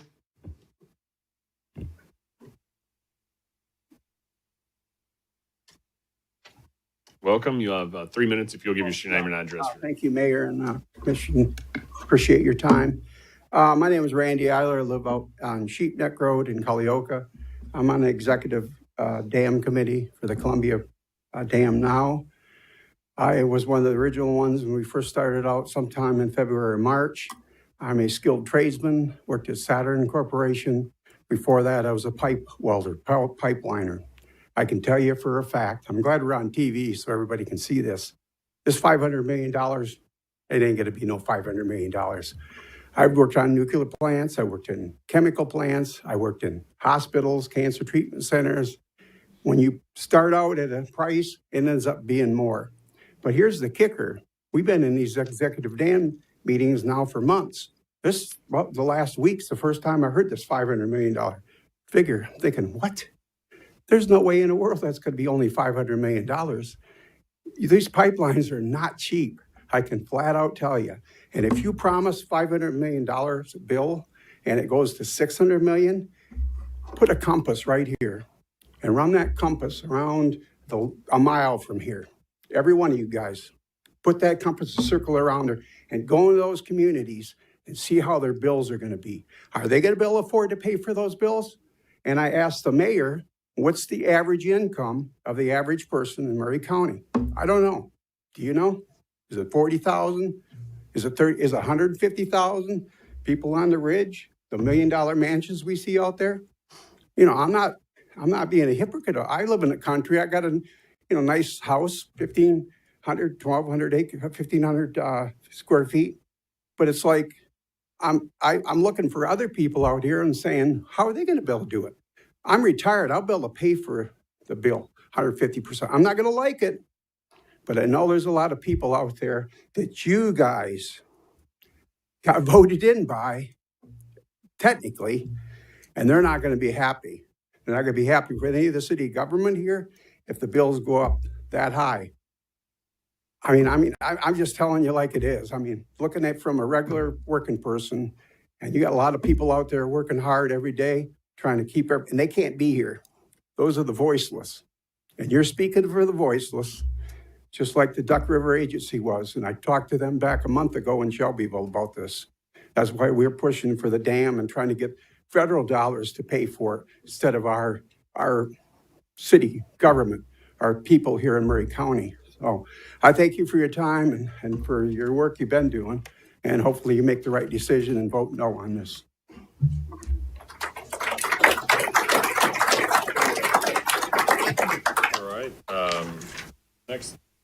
Next up, I have Wayne Rumsberg. I hope I didn't mispronounce too badly. No, Mayor, you didn't. All right, welcome. I know several of y'all up here. I've known several of y'all for years. I'm Wayne Romsberg, 214 Birchwood. I have sat in y'all's chairs. I was the 2nd District Commissioner. I've lived here all my life except for 4 years when I attended University of Memphis and graduated, and 2 years that I was at Gibson County teaching at Peabody High School. I proudly worked with the City of Columbia for 33 years as a captain. I was at the very beginning of Murray Rural Fire. I ended up being a chief and gave it up when I adopted our daughter. I've had to make snap decisions, life and death decisions, decisions on how to save somebody's property fast. And I can tell you tonight, because I've been in your chair, this is not a life or death decision right now. This is something we need to step back and look at. There are alternatives. I know of at least 4. Now, y'all may not agree with them, but one of them would be maybe finishing the Columbia Dam, even if it's at a lower pool. It would be cheaper. The land would be there. A lot of the infrastructure is there for a Fountain Creek Dam there on Highway 50. Just basically put the concrete up. The dirt work's there. What about raising the dam a little bit on Riverside Drive to give more intake water? Anybody thought about that? Anyway, what I want to say right now, I would like to ask y'all to table this motion for at least 2 to 3 months and step back and let's look at it, because it seemed like it got snapped on real quick. So table this motion and let's make it more transparent where everybody has an idea of what to do. There's also another idea I forgot to tell you. Get maybe TVA.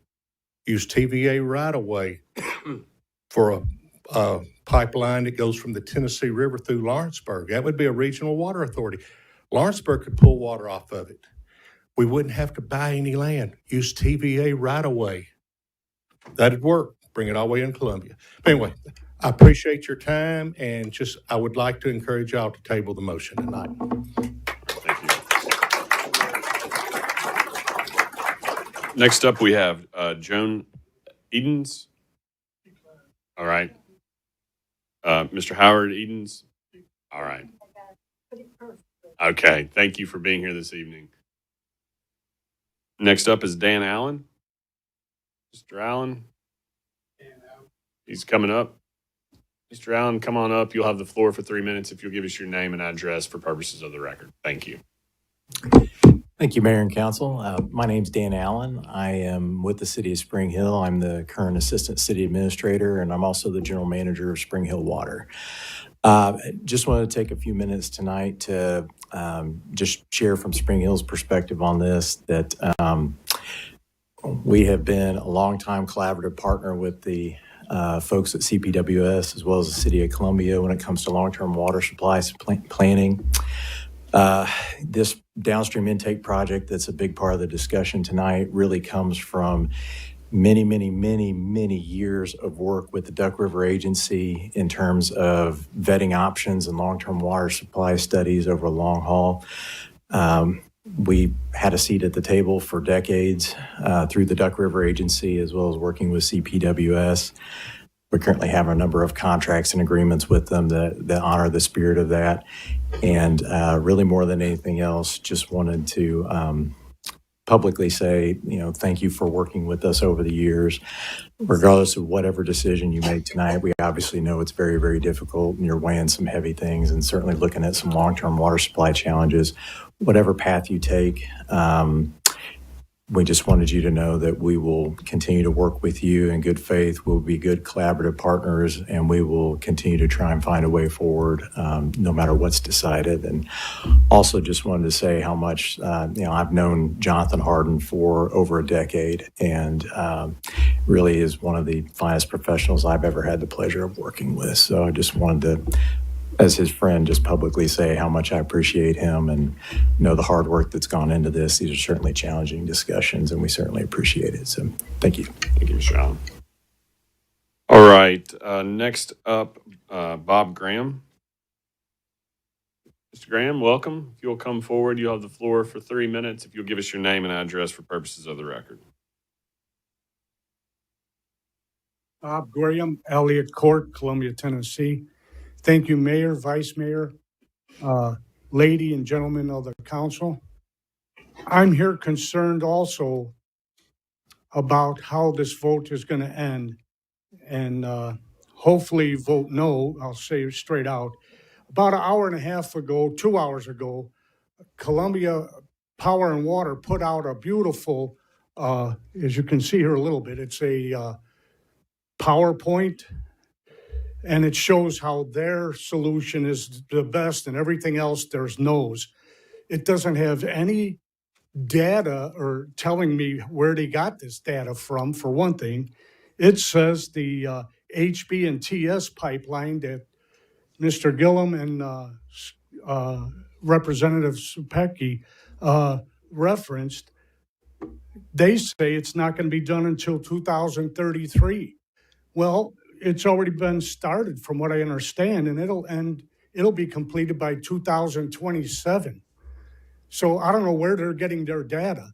That is one reason alone why you should reconsider either putting this on hold or voting no, because they're flat out, I'm not going to say lying, but figures don't lie. Look at the figures.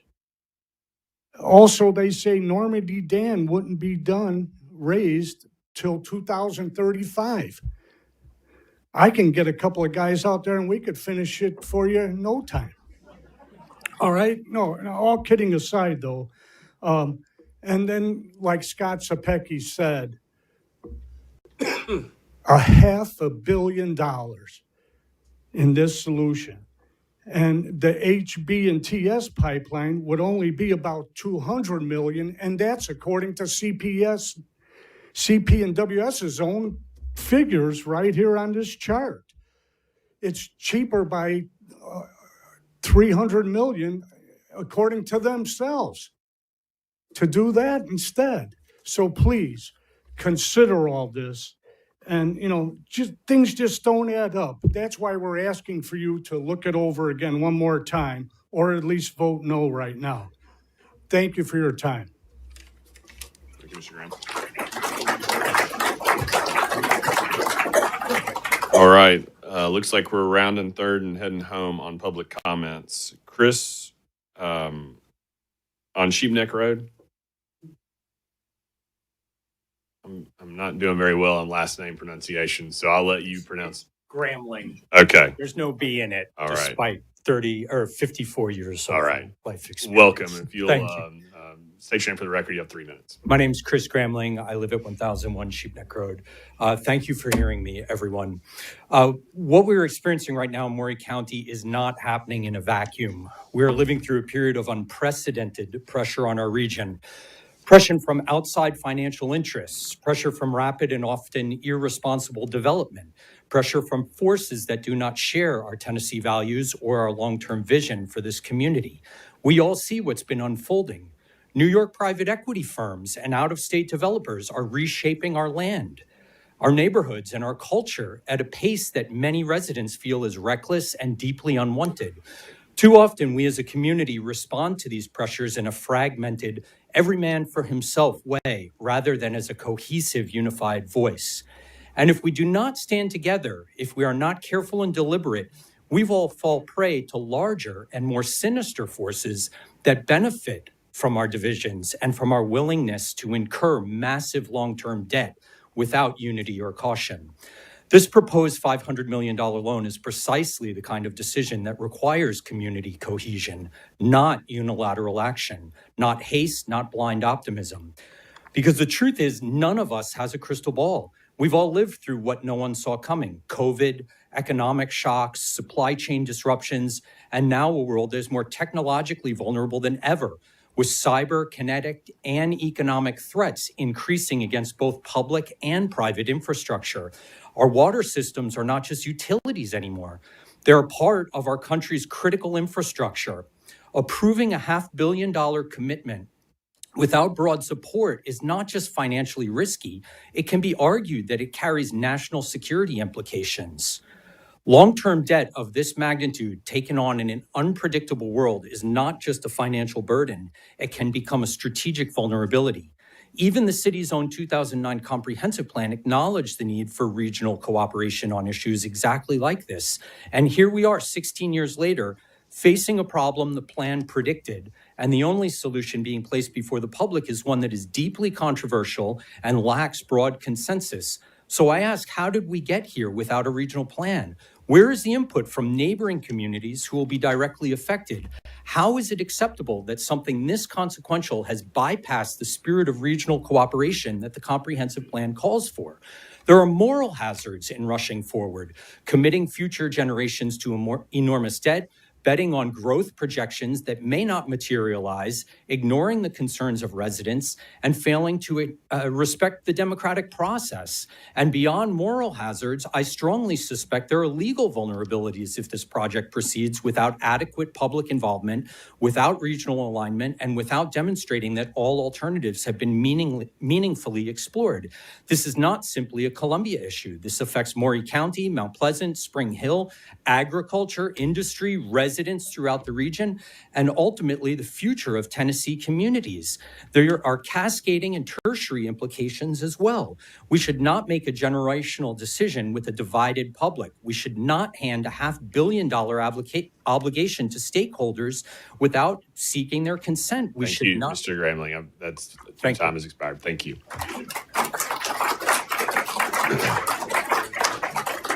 Commissioner Grooms. Mr. Chairman, welcome. You'll have the floor for 3 minutes if you give us your name and address for the record, sir. All right. My name is Danny Grooms. I live at 818 North Main Street in Mount Pleasant, Tennessee.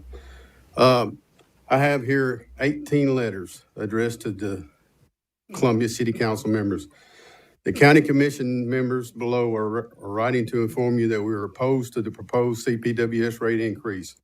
We believe this increase will place an unnecessary burden on citizens and families for many years, and we respectfully ask that you can reconsider this proposal. And that's signed by 18 of 22 city and county commissioners. Mayor, members of the city council, thank you for the opportunity to speak. I'm here to address a fundamental issue of fairness and representation.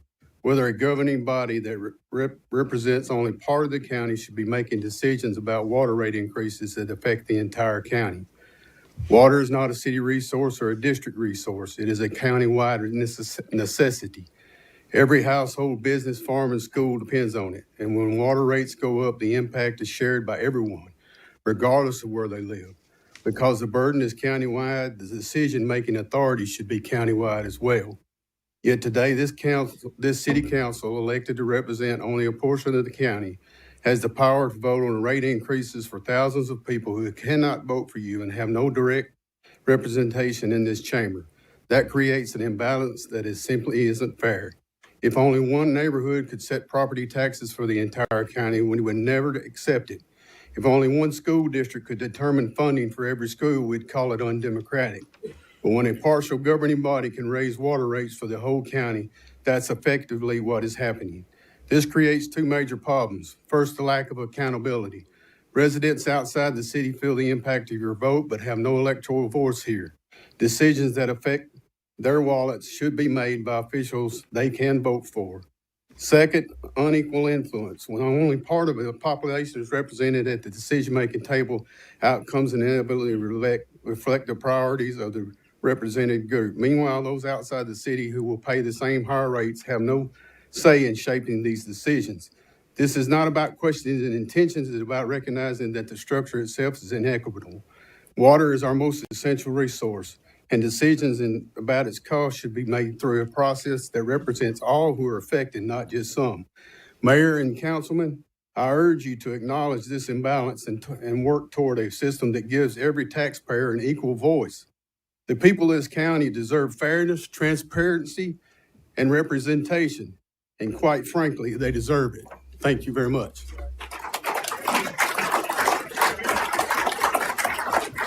All right, Mayor Sheila Butt.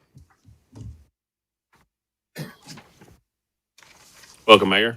Thank you. The floor for 3 minutes. State your name and address for the record, please. please. Thank you. Sheila Butt, 3870 Albert Matthews Road, Columbia, Tennessee, and I'm here proudly representing the people of Murray County. I understand completely the frustration with not having and looking ahead and thinking we may not have the water for Murray County. I understand that completely. 14 years ago, I met with the Duck River Agency, who mentioned this very plan 14 years ago. And in the meantime, nothing was done about it. It was not moved forward. No one was much interested in finding the funding. But I'll tell you what happened in the past year that has changed the landscape of how we can get more water in Murray County. The governor put out an executive order for the Duck River Water Planning Partnership. That partnership has been meeting regularly. Most of the things you've heard tonight about affordability, about the cost of what we're doing here, the Duck River Water Planning Partnership is working on those things. We have put forward a study to be done in 9 months to look at regionalizing the water in Murray County and the surrounding counties. We're going to take different scenarios and see what is the best scenario for the cost of water in that region. I'll also mention that regional authorities have a much stronger standing in borrowing than one entity together. The borrowing options change when you create a regional authority. So in a 9-month study, we're going to figure out what is the best answer for that. Now, right now, we are not in a position that we're not going to have water in 2 years. Spring Hill is under a moratorium, at least until 2030. And that is hoping they'll be out from under that in 2030. The county is under a moratorium right now. If we are ever going to stop and look at the possibility of what is the cheapest, best way to get clean water to the residents of Murray County today and for my children and for my grandchildren, had one born in July, he would be paying for this when he gets 25 and 30 years old. We need to look at every alternative. And as Representative Sapicki said, we need to look at the cost. If we could regionalize, we could mitigate a lot of that cost. And on economies of scale, the water could be cheaper. So I want each of you to think about this. You are leaders. Take time to make a wise decision. We need 9 months to look at this regionalization, to see how we might get funding from other sources, including the state, including the federal government, and we could have strong regions that can borrow money with a whole lot of other ways to get that money. So I want you to look closely at this. Listen, we don't need for the train to go over the track right now. I say that you put this on hold, let the Duck River Water Planning Partnership do its job, give them 9 months to bring this study to the governor, and then the funding could open up in many different areas. So I think that if the studies are done, if we find, and Jonathan, I understand completely your frustration. For 15 years, they have done nothing about it. But the change is that the Duck River Water Planning Partnership plans to do something about it. We've met for a year. We're meeting in the morning for 4 hours. We meet constantly to look at what is the best situation. Once we have these studies done, when everything is laid on the table, the cost to you, the cost to me, the advantages of regionalization with a water authority, then I'll tell you this. If it comes back to us that this solution is the only solution at this cost for my children and my grandchildren to have clean drinking water in Murray County and for us to protect the integrity of the duck, I'll stand here before you and tell you that I will fight for the funding for that. I'll do whatever it takes if that's the only solution. But right now, we have doors opening that have never been opened before. So I'm recommending that you do postpone this vote, give the Duck River Water Planning Partnership an opportunity to finish its work. And if this is the only answer for water, I'll help you work toward it. Thank you, Mr. Mayor. Thank you, Mayor. City Council. All right, that concludes the public comments. I know that Mr. Harden has signed up to speak, and I'm sure that there will be perhaps some questions that they may have for Mr. Harden. But is there anyone that believes they signed up to speak and did not get called on? I didn't sign up. No, I'm sorry. Sorry. But let the record reflect that you're here, and my assumption is that you would agree with what the mayor just said. Okay, well, we have to stick to our rules and we have to sign up in order to speak, but good to see you, Commissioner. Anyone else that signed up to speak that I overlooked? Did you sign up, ma'am? Yeah, I went to the Oh, I'm sorry. Okay. Laura Mitchell. Yes, Ms. Mitchell, you'll have the floor for 3 minutes. Hi, my name's Laura Mitchell. I live on 1039 Depot Street in Culleoka. And I'm just asking y'all to please not make this decision right now. Let's, like everyone else has kind of come up here and talked about, let's consider other options. I've lived where I live for about 22 years. I've paid $35. I have just a water bill through Columbia Power and Water because I have a septic tank. I've paid $35 for years. For the past 6-7 months, it's gone up to $65 a month for my water.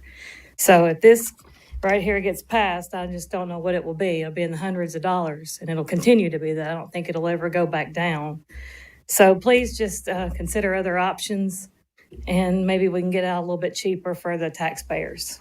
Thank you. All right. Anyone else that signed up to speak that I overlooked? All right, seeing none, we're now back on agenda item 10.9.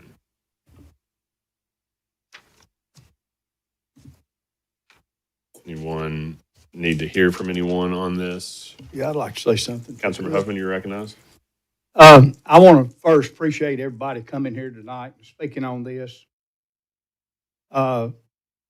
This is something it's probably the biggest thing that's ever been done in Maury County, and I've been here all my life.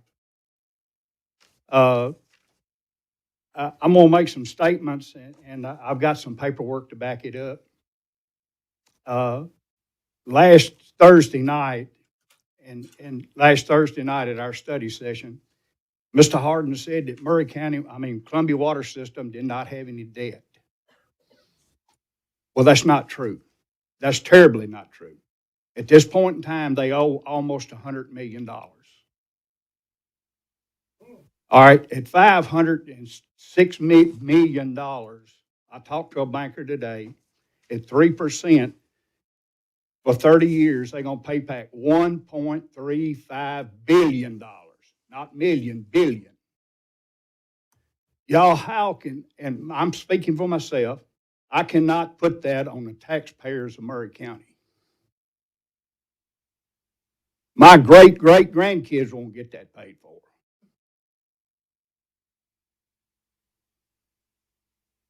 And I don't know where and these numbers he's put out, it may not be true numbers.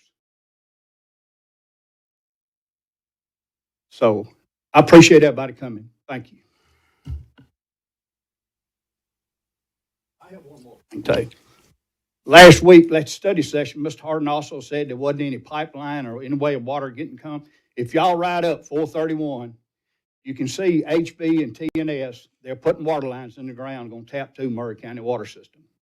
If you ride up through, they've been doing it for 2 years. If you ride up through there, you'll see it. They're in the works of putting that water line in. Thank you. Councilmember Huffman. We're on item 10.9. Councilmember Cullen, do you have some? Okay.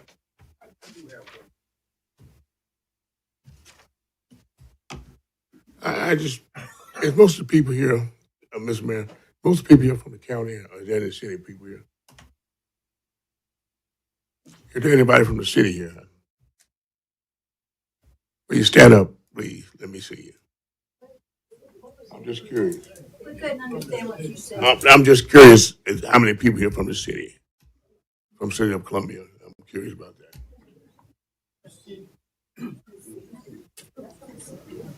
Excuse me, is he asking for residents of the city of Columbia to stay on? Some people didn't understand what he's asking. I think that's what it was, Ms. Lindsay. All right. All right. Okay. Anything else, Mr. McCollum? All right.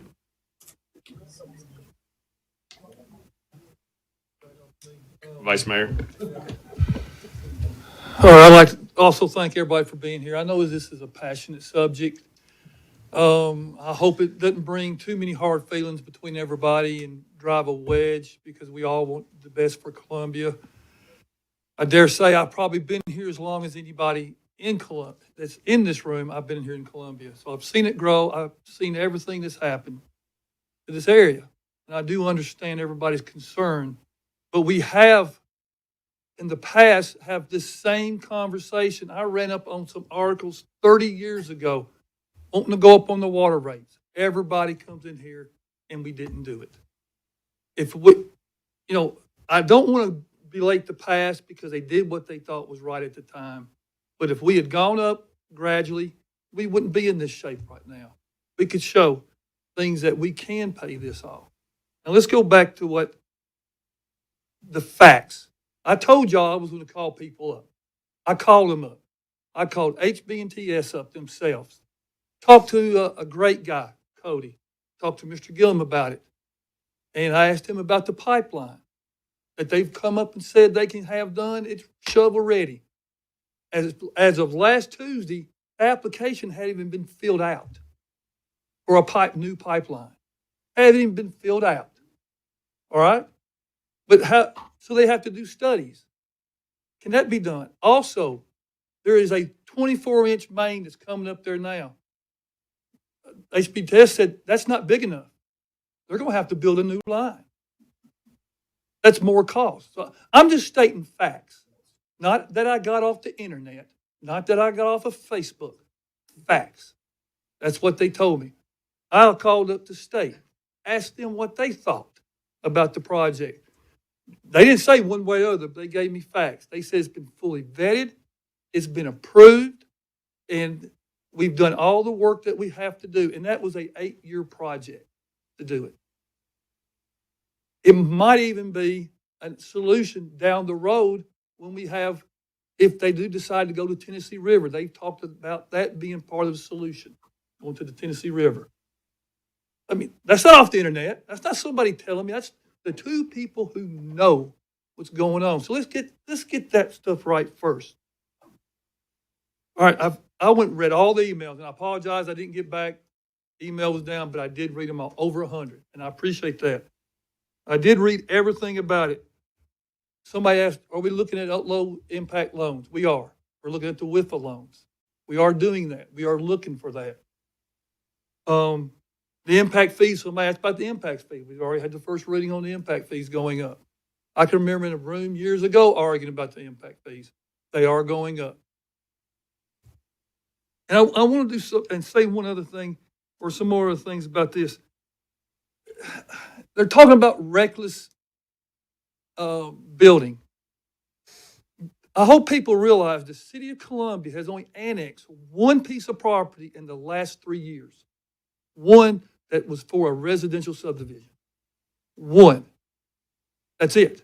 And it hasn't even been started yet. Think about that. It hasn't even started. People do have rights of what was already done in the past to do it. And if they have the water available, they got their right to build it. They got their water availability letter. Now, since then, they have come to Planning Commission and the City Council, asked for preliminary plats on trying to bring them in.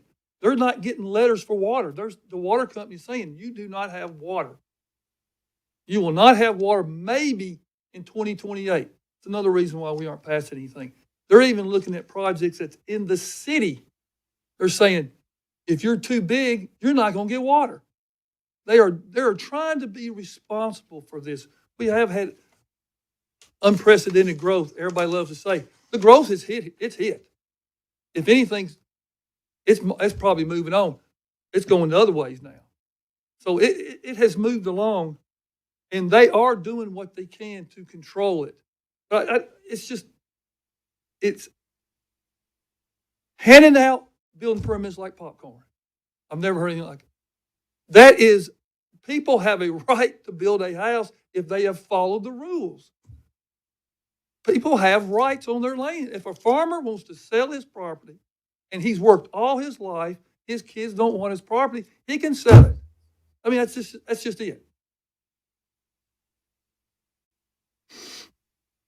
And talking to some of the people that were telling me, I know the Water Authority Board has come up a lot. We are not voting on a Water Authority Board. She warned me that's getting mixed into this. We are voting on what we think is do what's right for the area to have water in 10 to 15 years, and we have not heard of a reasonable one that can be done yet. A lot of us saying we're going to try. We're going to try. We're going to see what we can do. This is the only one that's been fully vetted. Also, I'd like Mr. Harden to come up and explain to them that we heard that we are selling 7 million gallons to Spring Hill. I think that was thrown out there. 7 million gallons. Let us know what's going on. Explain it, because that was a question. I'd heard that rumor, and I've actually asked that. Sure. If you don't mind, Vice Mayor, I think I can handle this. That's fine, Technical Mr. issue. McWell. We're a team that works together. Our project, we have a partner, a regional partner that's working with us and has been a partner with us throughout the application, the studies, and the low interest loans that we're getting because we are a regional partner. So Spring Hill has first right of refusal for that excess water that's been named here. That doesn't mean it's been spent to them, that it's theirs unless they exercise it. Our rate model that we've put together that informs this rate action is how we would pay for all of these improvements if we did not have growth to support the one side of it. So how do we pay for it if we build the project without growth to come in and pay impact fees and the like? And that would be with our wholesale partners as well. If they don't grow and absorb more water, how do we pay for it? That's why this is a ceiling rate action.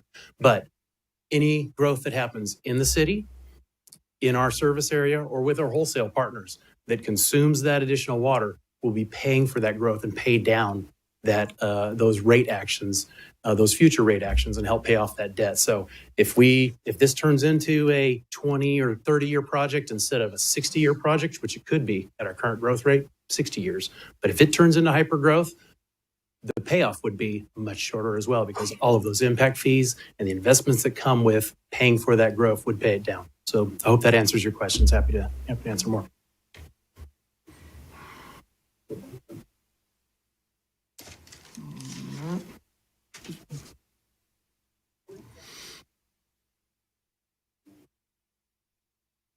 That's all I've got for now. Thank you.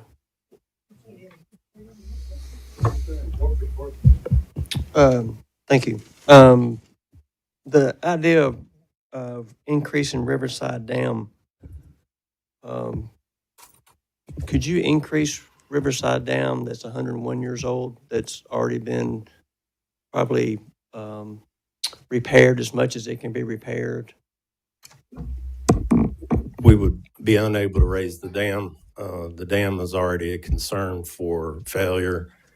Structures similar to the one on Riverside Drive of that vintage were the ones that were of concern during the Hurricane Helene event last year for failure. The Nolichucky and some others.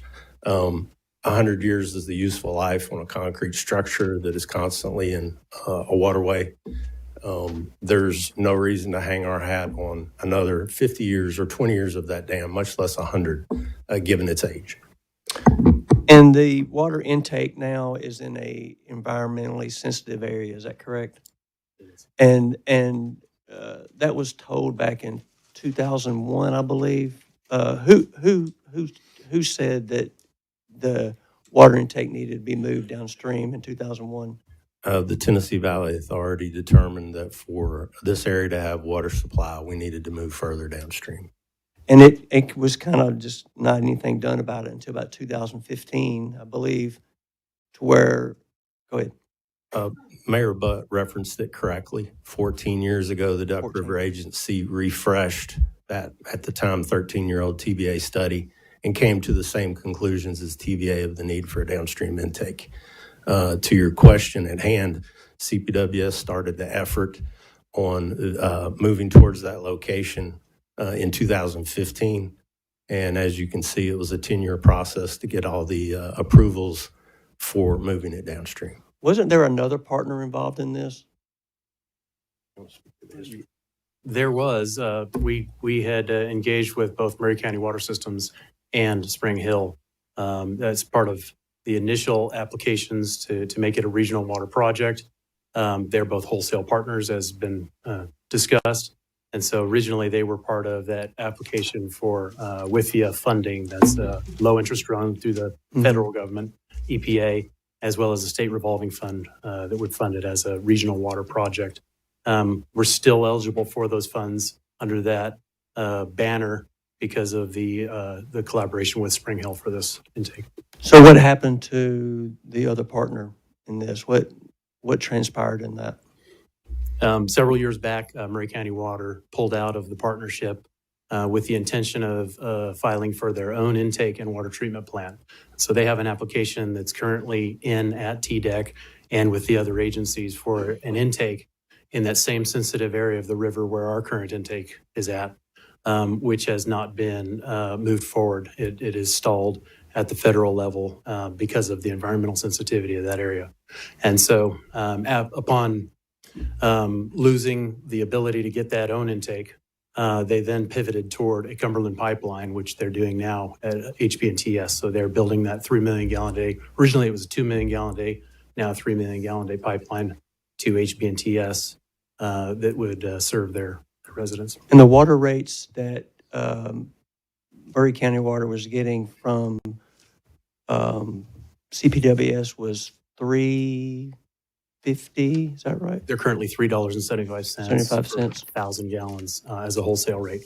And what's the HB and TNS's rate? We don't know exactly what the rate is today, and neither do they because the pipeline's not finished. An old rate is above $4, but right now with the cost of CPI index and the like, we expect it to be above $5 for 1,000 gallons. $4.61. $4.61. Okay. And okay, I got more questions later. Now's your time, Mr. McKelvey. You want with Mr. Harden and Mr. Wheeler? All right. We're back on 10.9. Is there a motion on 10.9? Motion to approve. Motion's been made. Is there a second?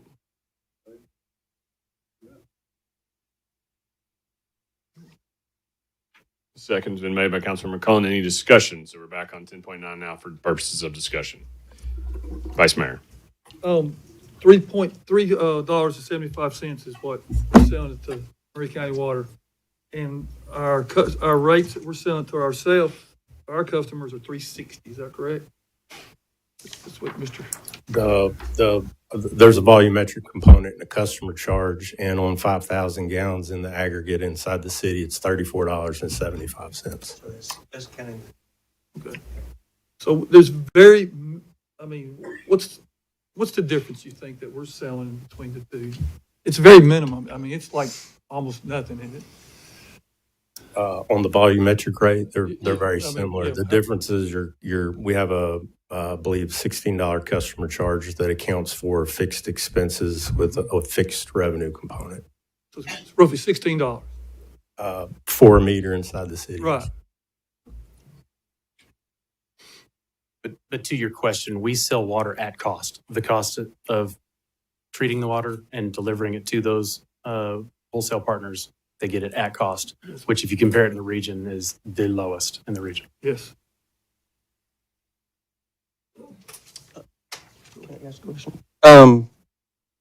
So this $505 million cost, that's worst case scenario, is that correct? Correct. And the $16 million worth of short-term borrowing, we came to the city of Columbia for that ran. That is a part of that number. That number accounts for existing revenue anticipation notes and take it out. And all of that's moved within the dollar amount that you're discussing. So it could come in less. the costs can come in less because of the federal government asking us to inflate them in order to be conservative with our estimates. We came up with a number. They asked us to add 20% to it because it increased their ability to lend to us at a percentage of that number. And they reminded us that when the numbers come in lower, they would still lock in their guarantee to us on the lending assistance.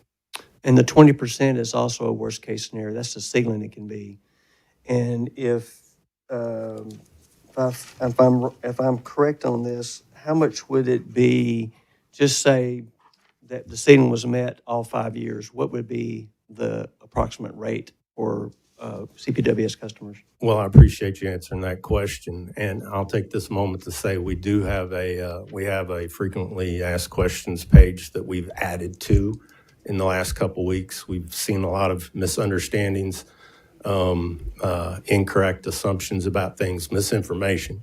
That happens. For instance, some customers think we're increasing the power bill by the same percentage. So I would encourage everyone to go to Community H2O. We have a fact sheet on this rate action, and it goes into the escalation.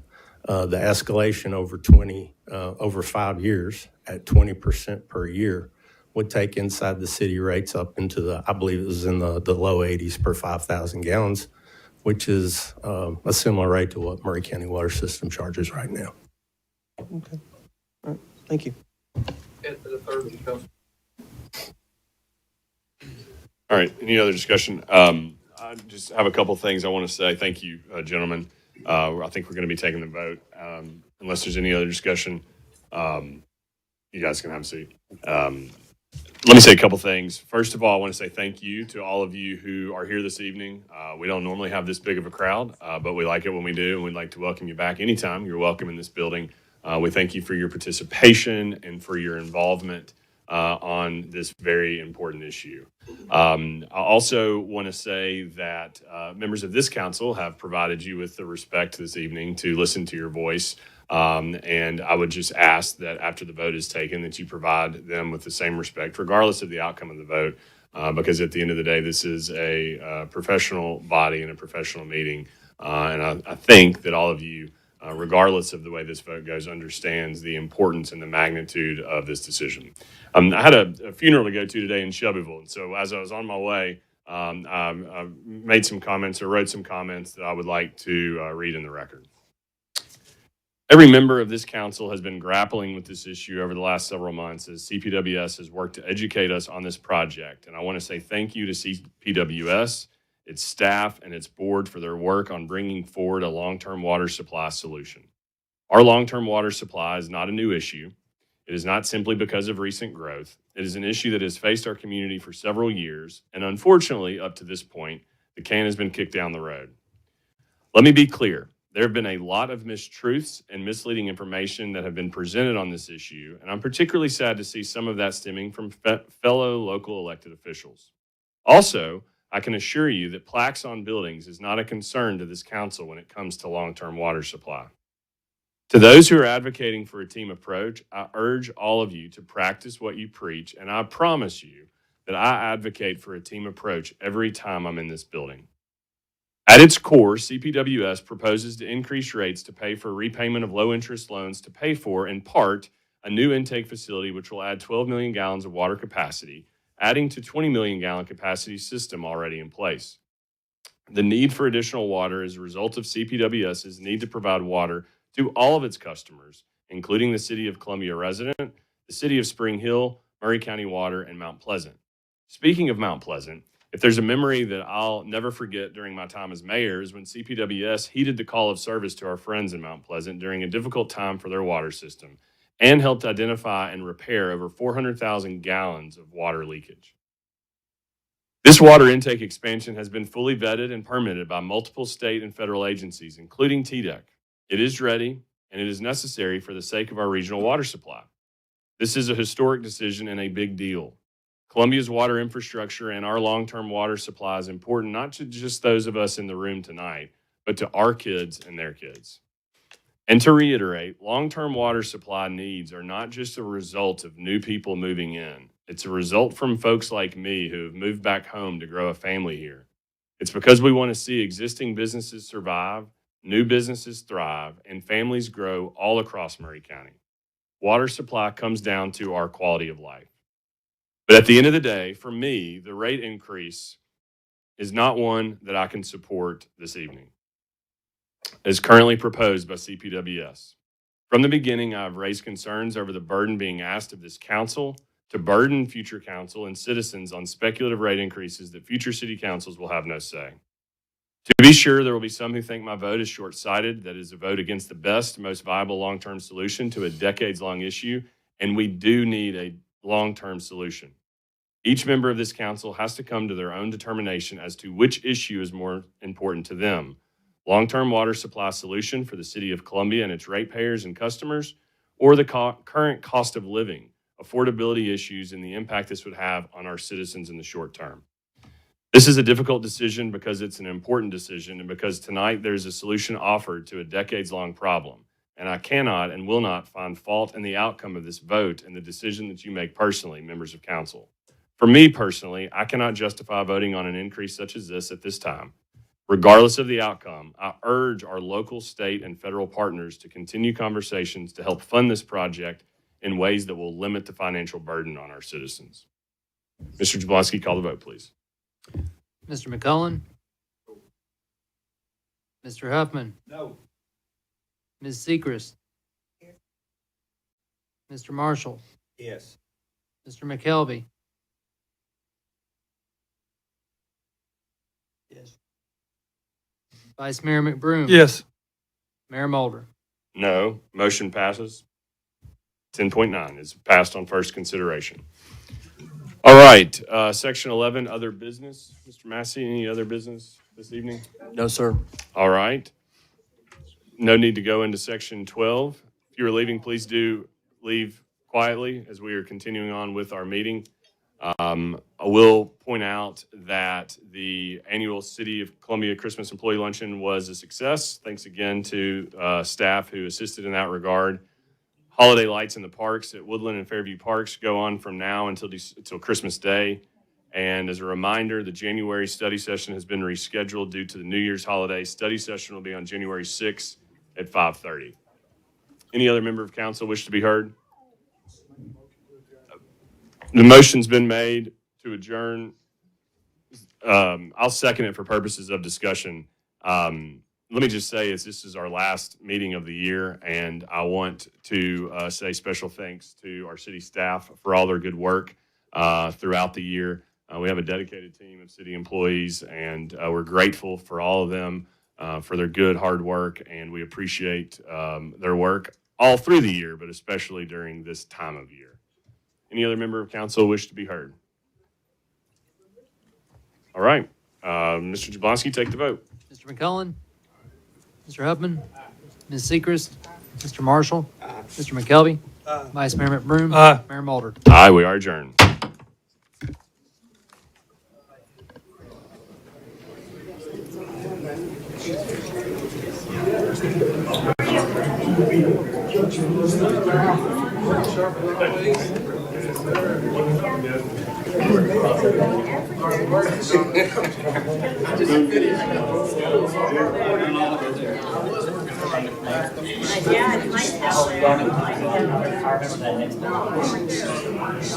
We don't require signing up for it. Well,